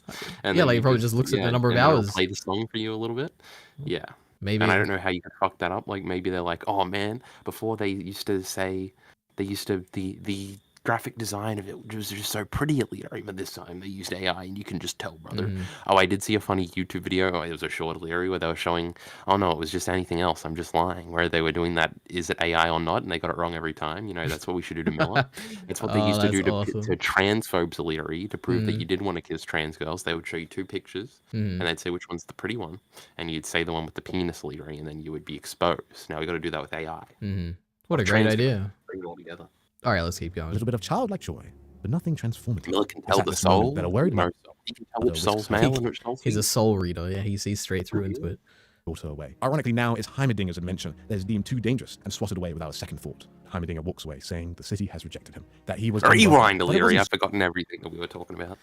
Just Bacon just made the greatest point ever about the how he's in Yes, the he other was in the shoes. same You know? It's at this moment that a worried mother whisks her daughter away. Ironically, now it's Heimerdinger's invention that is deemed too dangerous and swatted away without a second thought. Heimerdinger walks away, saying the city has rejected him, that he was unwelcome. But it wasn't Zorn that rejected Heimerdinger, no! It was Heimerdinger rejecting Zorn once again, just like in the past. Heimerdinger fell at the first hurdle and only feels despair as he goes back to his fairy tale. But here's the frustrating thing. Heimerdinger, well, he's kind of correct. Hextech had many unforeseen issues, and the Hex Core should have been destroyed. Callous as Heimerdinger's morals are, his belief in proper safety and protocol is a valid concern. When we look at AI it, what's is the dangerous. inverse of Heimerdinger's blunt utilitarianism? Well, we only have to look at Singed. A man not interested in the greater good for all Google time, but only the greater utilitarianism, good. Illyria. Let's go. Wait, there's no way he's about to talk about Singe, the greatest character in Arcane. Let's see what he's Oh, saying. his belief in proper safety and He got protocol his is a daughter valid back. concern. When we look at it, what's the inverse of Heimerdinger's blunt utilitarianism? Well, we only have to look at Singed. A man not interested in the greater good for all time, but only the greater good for one. Heimerdinger would have sacrificed Victor for the sake of Runeterra, but Singed would have burned it all just for his daughter. And This he video wins. has slagged off Yeah. Heimerdinger a lot, but that's Just not like to say Joel. True. he doesn't have admirable traits. I mean, look at this. Look how pretty he is. Oh, we love this song. I want him to be my dad. What I find admirable about Heimerdinger. That was a good That edit. was what was on Twitter. Did you see his Twitter post? Wait, did someone else make that or did he make that? No, Bacon clipped that 10 seconds out and put it on Twitter Oh, to okay. advertise his video. He should definitely make a short out of just that like little section, you know? But- is his astonishing lack of ego despite his position and tenure. While pompous and pretentious, Wait, Heimerdinger... Bacon's Huh? listening to us later. Remember when he on some point he put the Goodbye Attack on Titan animation little things that he did on Twitter. He should obviously make those a short and put them on his channel. Yeah. I mean, he doesn't even Get it need the over views to anymore. I think he's probably going to get monetization now, right? Surely. Actually, I forgot. Bacon Well- sent me these stats yesterday. Well, I can't talk about them, but sorry, Bacon, I forgot to reply to that. Oh, Alita, he likes to forget to reply a lot nowadays. Hey, I've been busy the past few days, all right? All right. Well, anyway, let's keep going. Yippee! Holy, that's loud. That scared me. I want him to be my dad. Did I download What I this find one too, admirable- just like the Wasteland one? Huh? What did you say? I said this song's good. Should I download it like I downloaded the Wasteland one? Maybe. On YouTube Music? You know what? I have to say, I don't like music, and I don't like talking to people about it. However, I have listened to the Arcane Season 2 soundtrack many, many times. So yeah, I actually do like music after all. about Heimerdinger is his astonishing lack of ego despite his position and tenure. While pompous and pretentious, Heimerdinger always maintained a strong sense of propriety. When things didn't go his way at the council, he accepted them. When voted off from the city he created, he quietly went without sparing a thought to undermining the system. Despite this being his fairy tale, he wasn't a tyrant. He might have been tone deaf to think a toy could really help a young girl, or gave up too quickly at the slightest bit of rejection from the Undercity. But when He's an facing the ignorant magnitude... liberal leader. He believes in the institutions. He will not undermine them. He's just going to let Donald Trump become the president again. Maybe. a thought to undermining the system. Despite this being his fairy tale, he wasn't a tyrant. He might have been tone deaf to think a toy could really help a young girl, or gave up too quickly at the slightest bit of rejection from the Undercity. But when facing the magnitude of his failure, it's no wonder why he would have been discouraged. And even then, when a boy from Zorn was in trouble, he offered his help, and this time he wasn't pushed away. His lack of ego allows him to be the one to change his mind when presented with new evidence. Well, at the start of Season 2, we still see him... Hold on, Alita, pause it. Is Bacon going to somehow tie Echo's name being an Echo into the theme here somewhere? Is he going to be an Echo of Heimerdinger or something? That would be crazy on going for real. Yeah, maybe, actually. That could be interesting. I just That is a want credit if Bacon that thing. ends up a thing. It could be the final mic drop at the end of this video, you know? I don't know what the line's going to be, but He we'll learned see. that stuff from me, you know? We haven't even had a time to talk about it yet, or however I entered that stupid video. Yep. Now... Oh, there was something else. Oh, remember how Echo is the worst character of all time, and then that great episode 7 happened? True. Boy from Zorn was in trouble. He offered his help, and this time he wasn't pushed away. His lack of ego allows him to be the one to change his mind when presented with new evidence. Well, at the start of Season 2, we still see him making childish gadgets for fun and amusement. He is spurred into action out of some passivity when the time calls. He even infiltrates his own ivory tower to steal its secrets and share it with Zorn. Now he is still out of touch. The worst scene in all of Arcane. The greatest scene of all time. Oh boy. Yeah. We still see him making childish gadgets for fun and amusement. He is spurred into action out of some passivity when the time calls. He even infiltrates his own ivory tower to steal its secrets and share it with Zorn. Now, he is still out of touch and doesn't always show his wisdom. He even gives another rudimentary proverb and drops his wrench, undermining his rancher. But still, this time, he explains his reasoning for this proverb further, no longer assuming the conclusion is self-evident, but instead one that still needs puzzling out. He even discusses why his assumptions on the arcane could have been initially wrong. This all builds to Season 2, Episode 7, where we find ourselves encountering a new Zorn, a new Piltover, one where Heimerdinger Sorry, the man on the boat. last 3 years, bringing it back together. While it wasn't all his work, presumably he is no longer coasting. Kind of. As Echo explores this new reality, we hear Heimerdinger sing Spin the Wheel. It's a song of letting life take the reins for you, to let the wheel turn, let the chips fall. Whatever happens, happens. You roll with the punches. Wait, I gotta think for a moment. Because okay, wait, spin the wheel, life, things That's what we're going to do on the stream. Things move on. Okay, because I never truly internalized the lyrics or the name. Okay, I got it in my mind now. Let's go back, all right. Kind of. As Echo explores this new reality, we hear Heimerdinger sing Spin the Wheel. It's a song of letting life take the reins for you, to let the wheel turn, let the chips fall. Whatever happens, happens. You roll with the punches and keep on going. What I find remarkable about this song is how it seemingly is the antithesis of Heimerdinger's arc. While now he seems to be less worried and risk-averse than he was in Season 1, he is still singing an anthem of passivity, preaching to the world not to dictate your own direction, but to instead let the winds blow and the fires burn. Because while Heimerdinger has now taken 2 cities of Piltover and Zorn into his active purview, he has relegated his original world to one of passivity. The original universe is now the new Zorn. Heimerdinger is not the only one. Oh, that's kind of interesting.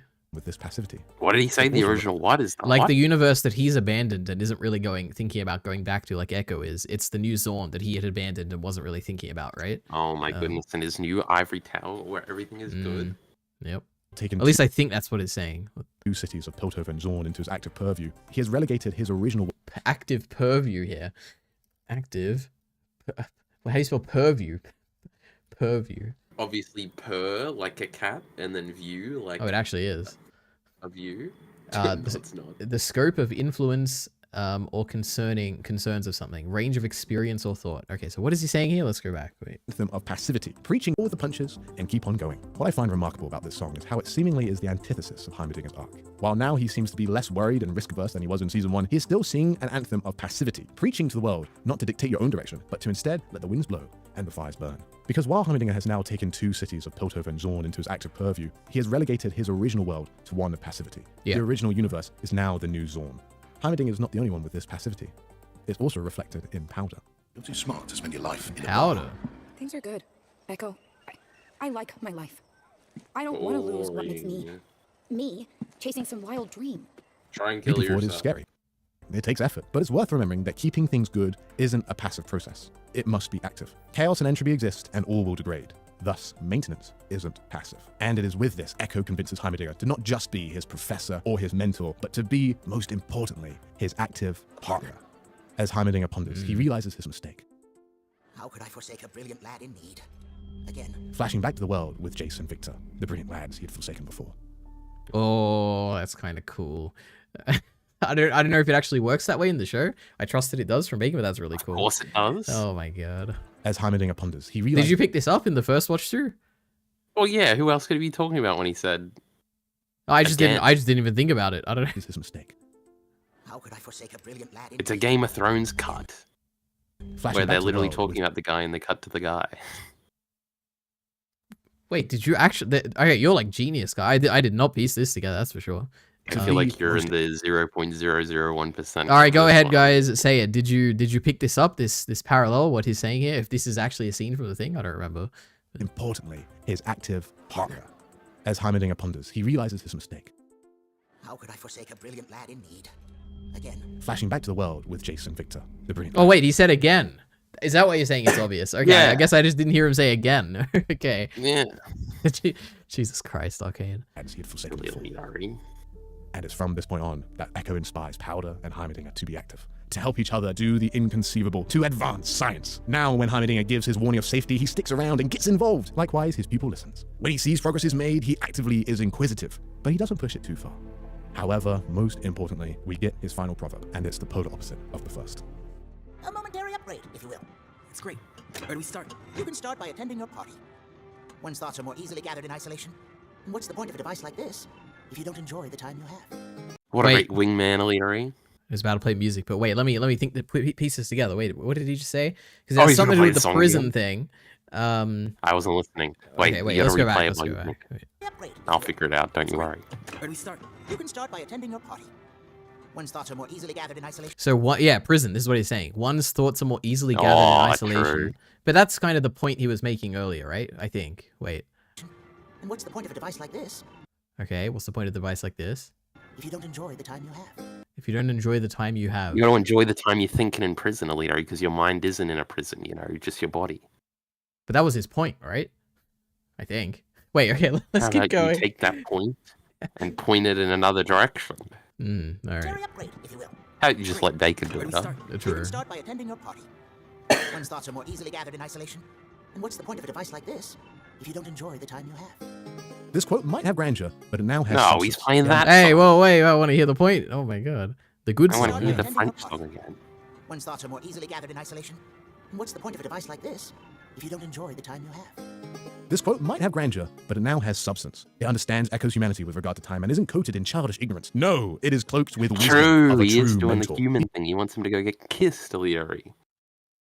And the quote is still the same. So it's like it shows the progression of his character. This is great. I really like Yes. this. Okay. If you don't enjoy the time you have. Yeah, the theme didn't change in the context. The context just changed and the theme stayed the same.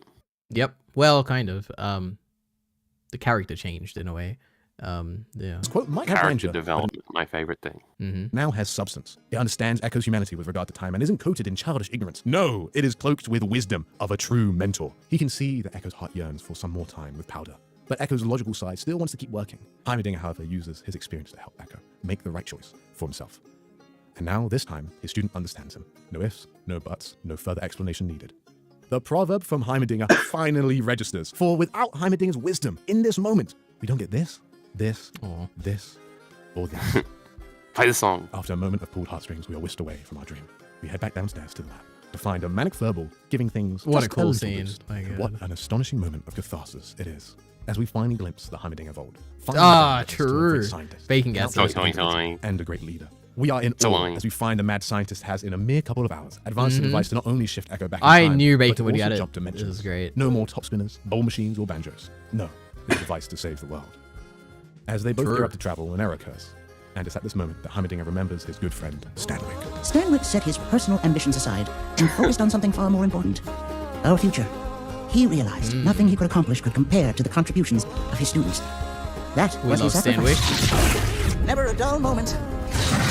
I must say, since I've met you, lad, How come the great I've truly Stanwyck wasn't on our lived. peeler? Make some mistakes, you live and you learn. And where the chips fall, it's not your concern. Like the wind gonna breeze, fires will burn. If I was French, I'd be feeling it right now. I love this song. My friend. Oh, it's a gear? Oh my god. Here's my friend. Let him turn.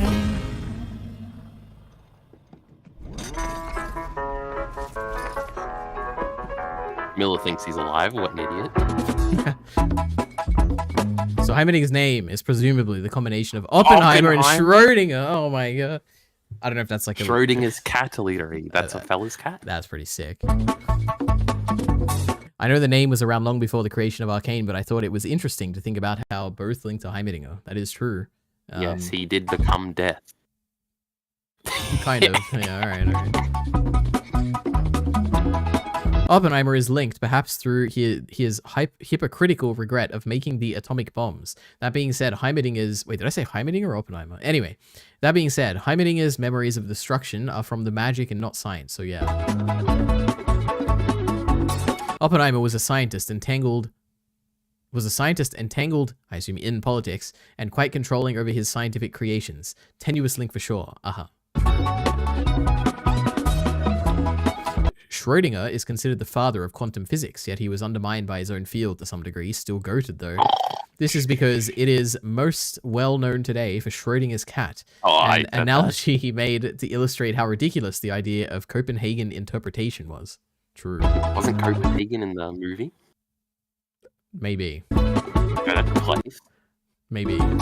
However, this interpretation is very commonly held today, and the cat analogy is used to explain and teach it, rather than to refute it. Somewhat ironic. Father of something, but then undermined by those you intended to educate. I look forward to being educated on my misunderstanding of these individuals in the comments below. True. Subscribe for inconsistent uploads.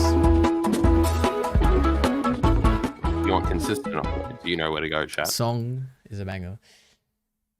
All right, I have to say, Song fucking sucks. That is the French one's good. That is obviously a video of the year contender. You know, I don't do those types of things because I don't rank my videos, but that was a fantastic video, I have to say. Too bad, Elita, that I don't rank videos anymore either. So we can't. Bacon will never get a video of the year contender. Yeah, that was really, I'm really good. That for my stream. What do you think about this, Kyle? I know how much you hate Arcane and Heimerdinger. What do you think? You know, he was just putting the themes and stuff together. It made me remember how good I once was, Elita. True. All right. Well, it was a lesson. This was in real time. New Kyle Entertainment versus old Kyle Entertainment, and what can we say? Wait, do you think? Oh, never mind. There's not many comments on this one. I was going to say, how many people are crying in these comments? True. That song at the end, you know. True. No, the moment where he like creates something and we see the great Heimerdinger. Maybe that was when the song played. Oh, I was almost crying. My goodness, he almost got me.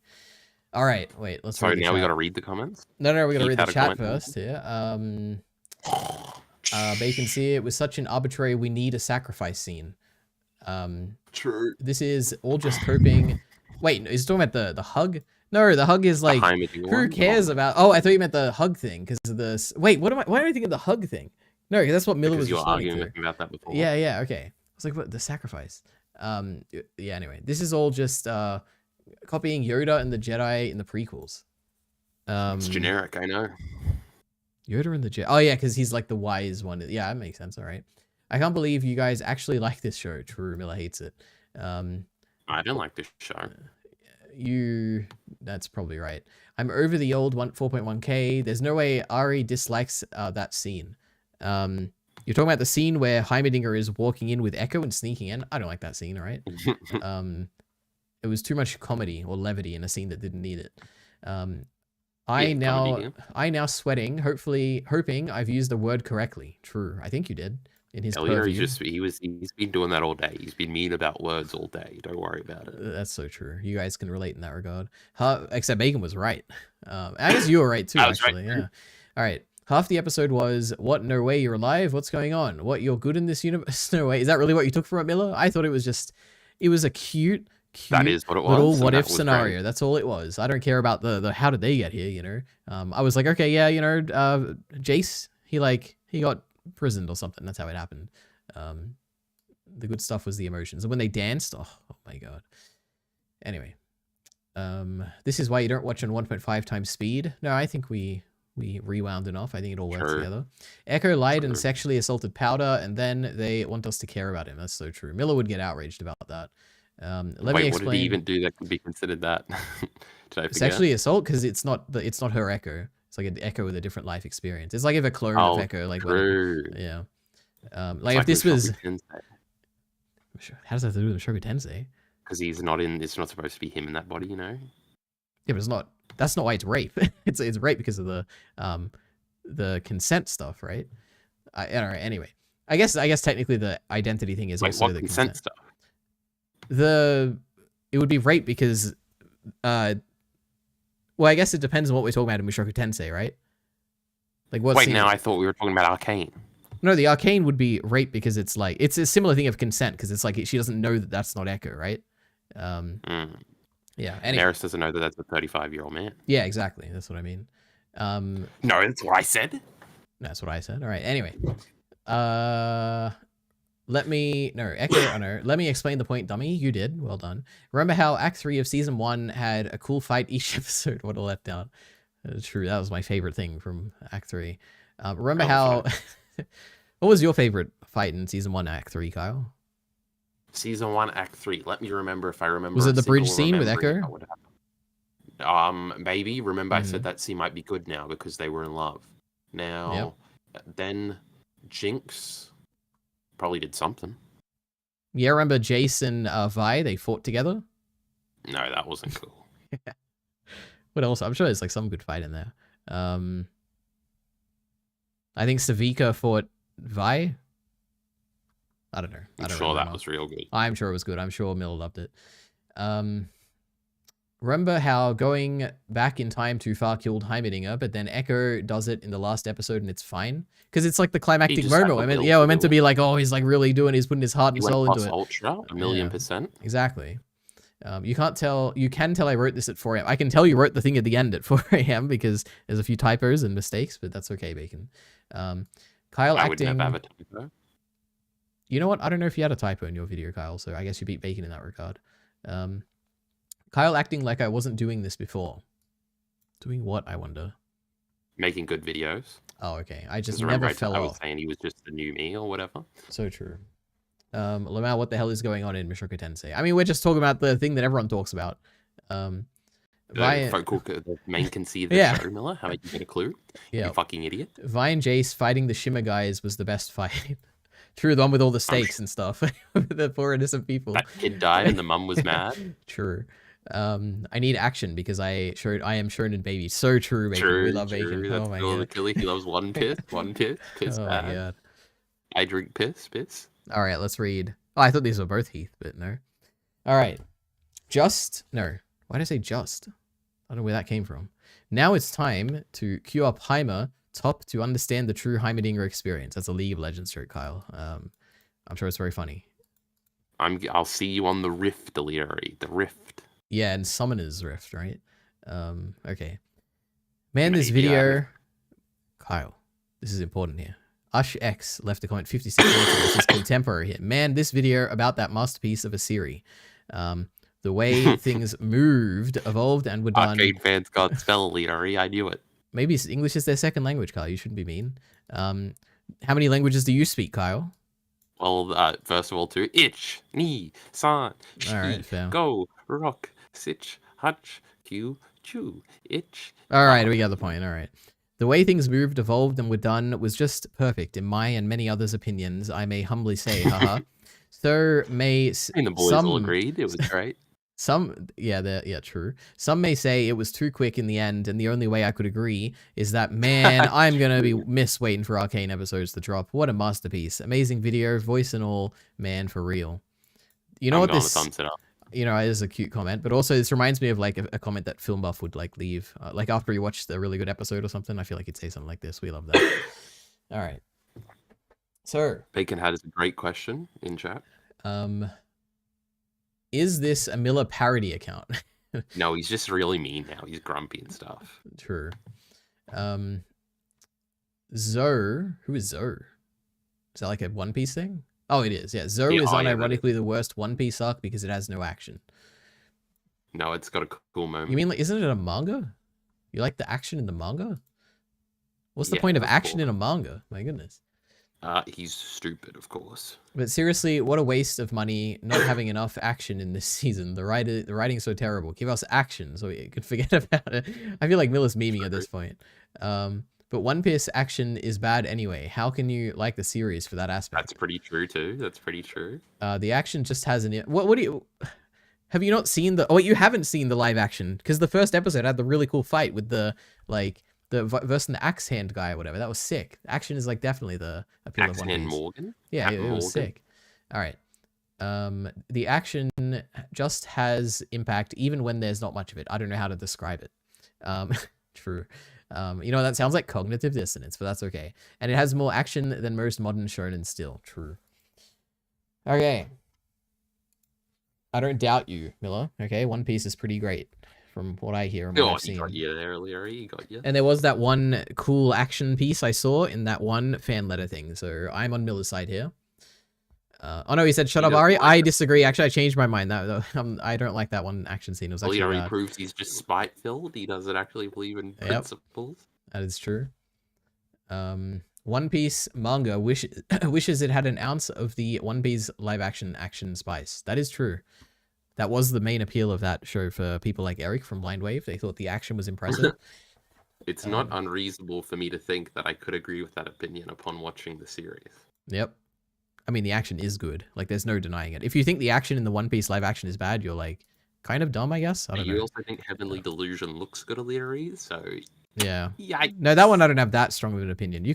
I could imagine someone watching Heavenly Delusion and thinking it looks bad. I can't imagine someone watching the One Piece live action and thinking, man, that action was that was the weakest It's part. true. I watched that one Mihawk fight scene. Yeah, well, that wasn't really the action I was talking about, but that was kind of cool. You know, that was more like a set piece or whatever. I don't know. Anyway, Arcane Season 2 had the best fight in the series. What the fuck is Jockey Bacon talking about? let's think. What was the best I fight in can't the even series? think of one. It was the one from episode 3. I mean, there was the famous like Vi versus Jinx. That was like cool. I like the still shots. The trailer shots, those were epic. There was the Savika like fight scene you love so much, and I think it was really good. Won't shut up about that one.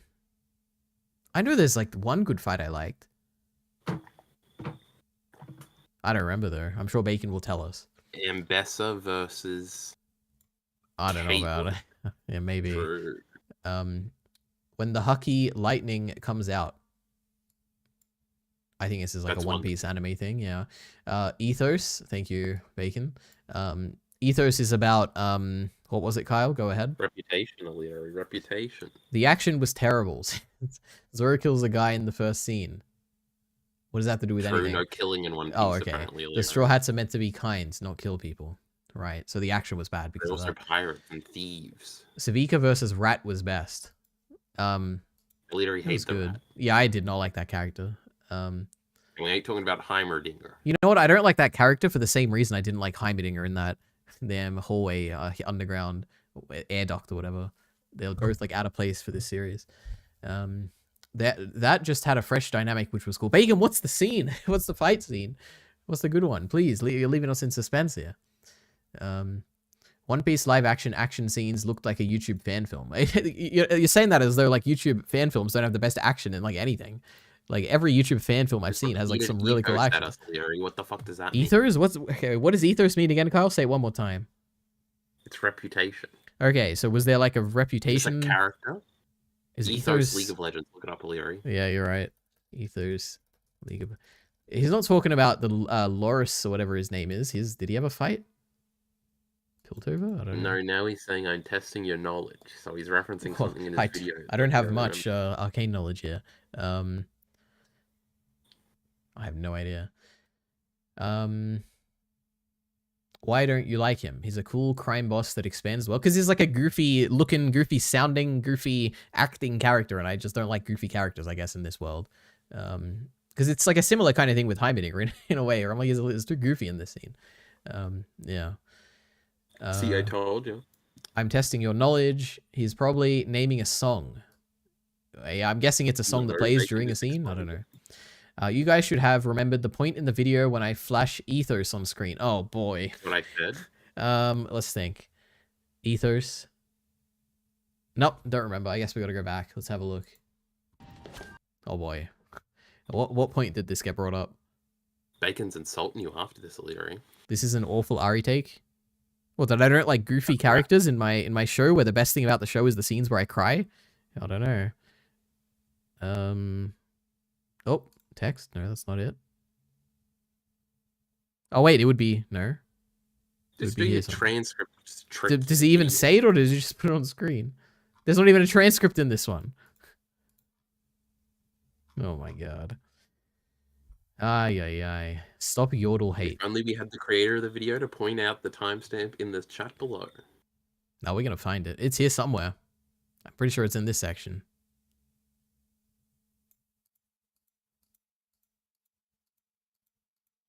Well, you know what? We'll never know. Is there an explanation where each race is from? Is that a League of Legends thing, I guess? I don't. No idea. Ay. I'm getting hungry. Stop yodel hate. Why didn't you read that one? I did. And then I said yodel, that's like a League of Legends. Wait, did I not read it? Maybe I just said all this in my head.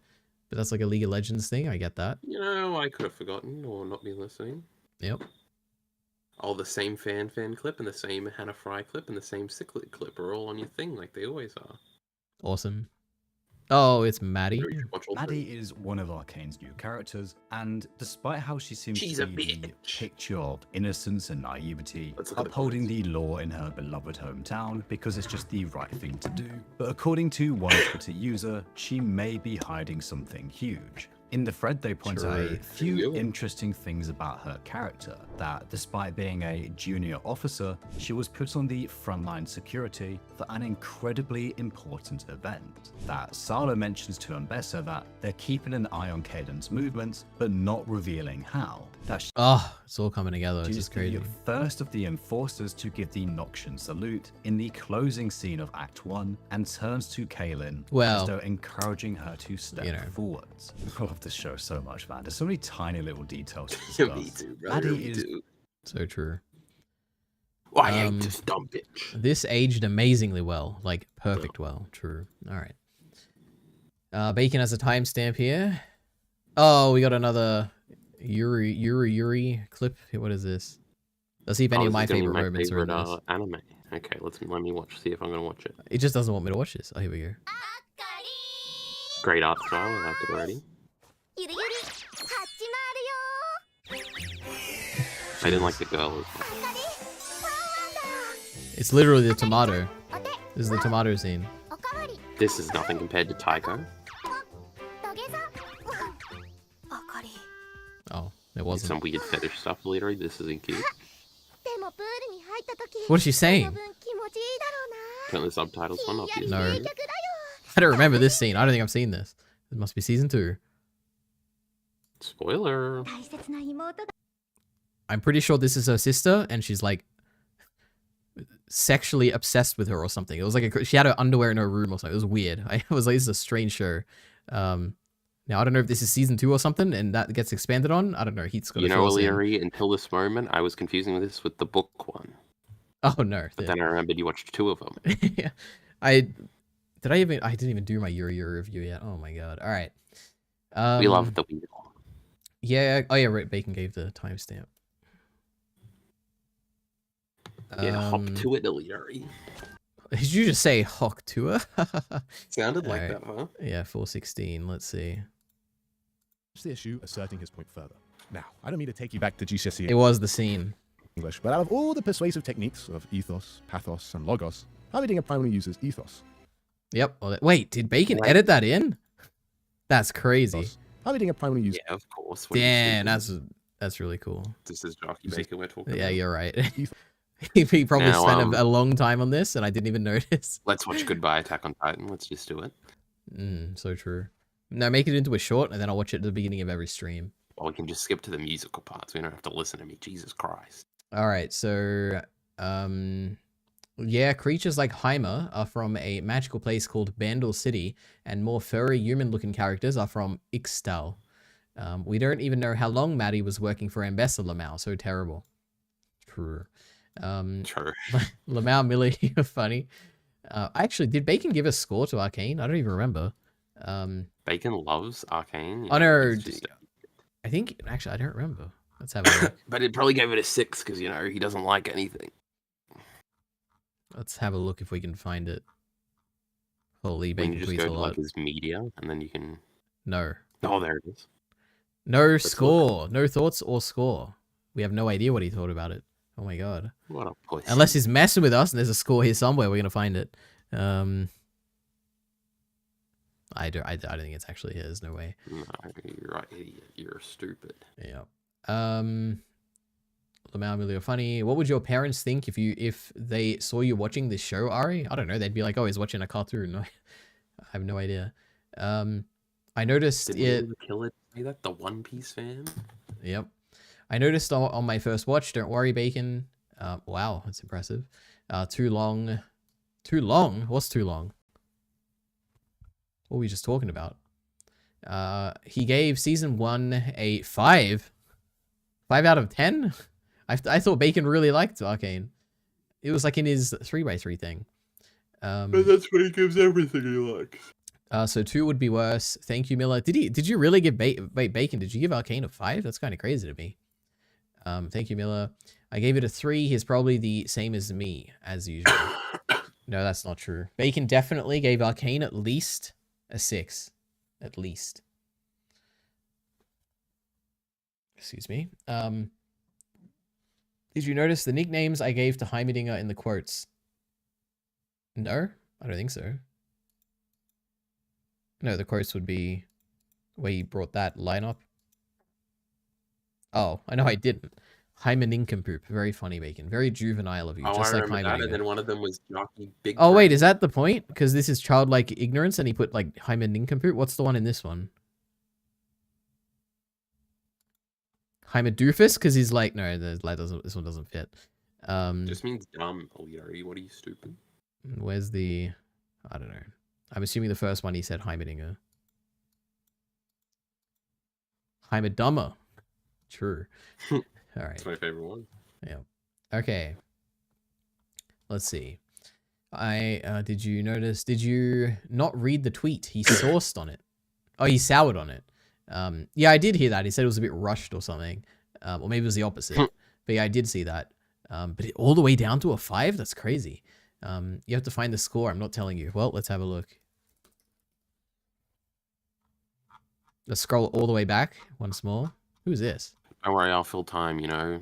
Heath, today I got my 3rd Mewtwo EX, and it pissed me off because you can only really use 2 of them, and you're never going to get enough of them to be able to make them shiny, and I don't even like making the cards shiny. So, you know, when that trading feature comes in, I'll give you a Mewtwo EX. He rewatched it. Let's see. Wait, would he put a score on a rewatch, though? Maybe he's messing with us, and there's no score, yeah. It's obviously the... Yes, those are Leary, yes.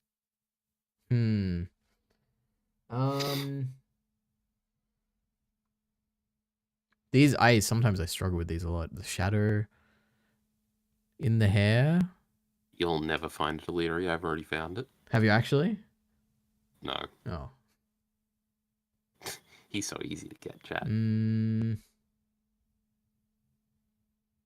Is it actually here? I remember once there was one of these that you can only see if you had in like 4K mode. Like you loaded it as a 4K image or whatever. 4K short. That's what I always say. That rhymed. The blood? Did you check the chat to see if there actually is a thingy in there, or are we just doing I mean, he said there is, I think, somewhere. Oh. Where is it? Is it just a 6 and it is those things you were hovering over? Is it a 10, a 1, and a 0? Maybe. Or is it just a 0? 0, 1, a 1 out of 10. Maybe it's upside down and it's like really hard to see it. Let's think. It could be, if I'm going to assume it's like an 8. So an 8 would be like a infinity symbol. I've never seen Jockey Baker give an 8 in his fucking life. I think it's an 8. He really liked Arcane Season 1 from memory. I'm pretty sure I listened to him talk about it in the half an hour of the Great Jockey Bacon podcast I've listened to. All right, let's read chat and see. Miller, tell us where it is. I did Bacon. Thank you, Miller. I'm glad somebody is paying attention. Why do you like Arcane, Ari? He doesn't. I mean, I find it enjoyable to watch. Why do I find it enjoyable to watch? I guess I like the pace. I think it's really fast paced. I generally like the way it looks. I think it looks really good. And occasionally I think it has very good character moments, I think those are probably the main 3, I guess. I already have 2. Oh, wow, okay. I'll be honest, this one is tough. I guess it makes sense you liked Season 2. You liked MHA after he got rushed. I did like MHA. That was really good. It just doesn't want my gifts, Elitery. My goodness. Is it 6? Because there's a picture of Vi. Oh, because VI? That's a good one. All right. I swear I found it earlier, but I forgot. I feel like it's just not in here and is messing with us. Oh, wait. No. I was going to say, is it 11? Because that's like an X and an I. But no. There's a V. V? No. That would be smart, he said. Yeah, it's a 6. I'm a genius. I already got it. Is it the way her hands are like... Is this like a clock? And this is saying it's like... What would this be? Like 6, almost 7 o'clock or something? Oh, it's not that, apparently, Jockey Bacon is telling us. Okay. I don't believe it's here. I also don't believe it's here, because it's a rewatch, so I don't know if Bacon would give a score in a rewatch. He's threatening to get us tips now if you read your own goddamn chat, Larry, so it has to be. Do you want a tip? No. I mean, if I wasn't streaming, I would say no, but the fact that I'm streaming, yes, I do probably want a tip. We're putting the people through torture here. It's still a crossword. No, we're going to find Bacon's number, and then we're going to end stream. What? Yeah, I gotta eat. It's in the It's red. in the red. No, it's not. I've scoured it. It's in the red. You gotta zoom in a little, and you open it in a new tab. Oh my god. Jesus, is it like 200 megabytes? What's going on here? Alright, we're gonna find it. So there's red blood. Yeah. I don't know if it's meant to be clearer than this.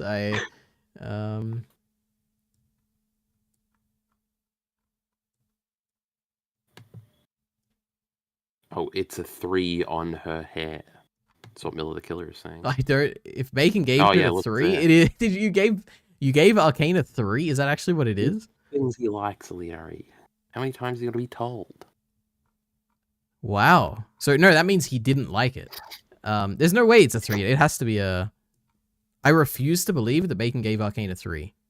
Jockey Bacon would give Vinland Saga a 6. Yeah, this doesn't. There's no way it's a 3. Oh, and he said it's not that. Okay. It does look like it though. That is like, unless it is like something else, like some other number here. No, I don't think it's that.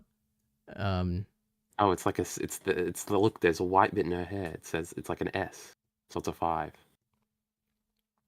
No, it's just her ear, bro. Look at the back there. Oh. True. You know what? This is crazy because this does look like a 3.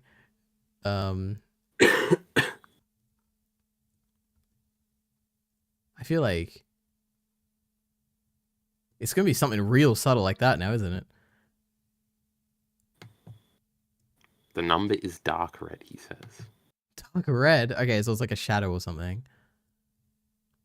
Is it actually possible, Bacon, to see it in this quality here? He's looking at it, and we just can't see it, Alidari. What? We just can't see it. I guess there's more red maybe in the scene. Maybe it's not even on by. Is there... Oops, that's not what I wanted. I guess all the red is here, alright. Ring a rose. I mean, this is dark red. Oh, here, 6. Or 9. I can't tell. I feel like it's more likely 9. There's no way if he criticized it. I know, you know what? I think I could believe a 9. I could believe it. But also I could believe a 6. So I'm going to go with 9. I'm going with 9. 9 out of 9. Is it a 9? What did he say about it? Because I know he loved Arcane. But he said, it's as I feared. The rewatch confirmed to me that this show is a little too fast for its own good. It's a very clean and tight package, but it does move things along quickly. Major players appear very abruptly sometimes, and character dynamics aren't given enough time to stew. Weird to say, but there isn't enough filler. However, that quick package made the rewatch a great time, and I notice lots of small plot and character details that you can miss on the first time around. Very interested in season 2. I'm ready for a binge. And Bacon says it is a 9. My goodness, I'm a genius here. Unbelievable. I knew it wasn't a 3. Miller's trying to put me off the trail here. All right, it's not that. Lamer, sorry. Lemur. The number is in dark red. It's not the blurred, but my normal font. Yes, I can see it right now. Okay, it's in the blood. It's a 9. I didn't even need to see that it was in the blood message here. You know, I figured out myself. You confuse me, Bacon. You expect me to not give my favorite thing of 2021 a 9. That is true. Yep. All of you are fake Bacon fans. I was defending you, Bacon. I was shocked that you would give it a 3. I was in disbelief. I'm disgusted at this 9, frankly. Yep. Okay, that's it. Miller, I hope you enjoyed the blue background. I made it blue just for you, so it wouldn't be red, okay? Anyway, that's it. Thank you, Ari. Thank you, Bacon, for your great video today. Don't worry, Leader E. My next video will be out any day now. Yeah, is that true? So will mine, I guess. A great Heavenly Delusion video. I'm sure you'll be watching it on stream. Yep. No, actually, I gave up on that video today. Fuck that video. I have to read the whole manga again. I mean, it's not that long. You can probably... I've been skimming it, you know. I'm on like chapter 24. I'm only reading the what do you call that place? The heaven part. It's okay. But I could do that Berserk one. That one's a smart video like this Bacon video. I think it's about time you make an Arcane video. No one's making an Arcane video here. Now, look, they don't get any views. Jockey Bacon just proved it. Now. True. I mean, it's gotten quite a few views during our watch here. It started at like 52. Now it's already got 10 more. The Heavenly Delusion one is just like the one I made today, where it's just like my perspective on the thing. So it's just recapping my perspective, you know, it's not just recapping. So you don't want to do any more recapping your perspective videos? You're done? No, I definitely do. It just got hard today, so I'm going to switch to a different one. And you know, I got to wait for my fucking computer to come back. That is true. Kyle's computer just spontaneously out of nowhere just destroyed itself. Me and destroyed it. No, Kyle, tell the audience what actually happened. I don't know, Leary. Hey, you want me to let him know? I'll No. Something Kyle accidentally, you know, he may have spilt some. This is just a theory. He may have spilt some water on it, you know. So anyway, crazy. All right. Can you believe computers aren't waterproof? That's so true. As good as Mushoku Tensei. That is true. Bacon gave Mushoku Tensei 9. It's pretty good. Blue background is cool. Thank you. Thank you. You know, I could change it right now with my app, but I won't. Yes, goated. Thank you. Already spin the wheel. Can I commit to spinning it next time? I absolutely can. I just need to remember. I'll spin the wheel next time, guys. I don't know why you want me to spin the wheel, Miller, because, like, you just want me to watch One Piece, and that's not even on the wheel anymore. Did I put challenges on there yet, Leader? You gotta watch my 10 out of 10. Yeah, alright, before we leave and I go eat and don't die of passing out here, let's see what's on my list. Also, Leader, we haven't decided what our next thing is without Jockey Bacon. That is true. We'll find something, I'm sure. Now that the great Vince McMahon is in our rear view mirror. Well, there we go. There's the list. The greatest movie of all time. R's personal radar. Wicked. I'm excited to watch Wicked when it comes to streaming. And a bunch of other movies I'm not as excited for. Approved suggestions. Let me have a look here. The Penguin? Yuck. Alright. Kyle, Kyle the type of guy to throw his controller and be pissed off they break. True. I like it when they break. But I've broken many controllers, don't you worry. What's stopping you from doing it now? Just the fact that, like, I got other things I'm doing at the moment. Anyway, I sang in the theater. Miller's a big fan of Wicked, I guess. You know, not Bacon, Jesus. You know, Kyle, I have seen the original Wicked in actual production. Isn't that crazy? One of the only musicals I've seen. It's a musical. Did you defy gravity? No one mourns the wicked. Defying gravity. True, that is the famous lyric. All right, guys, we're done. I'm sweating. I should take this jacket off, but it's part of my aesthetic now. You know, I can't take it off. And I'm hungry. We're gonna do Uzumaki, guys. Get excited. True, and we'll do it from like an animation perspective. We'll talk about how great it is. All right. See you later. See you tomorrow. I probably won't stream. The next day, maybe. No, wait, tomorrow's Friday. Maybe I will stream, actually. I don't know. We'll see. No. You mean Momo. Right? All right. Let's end this.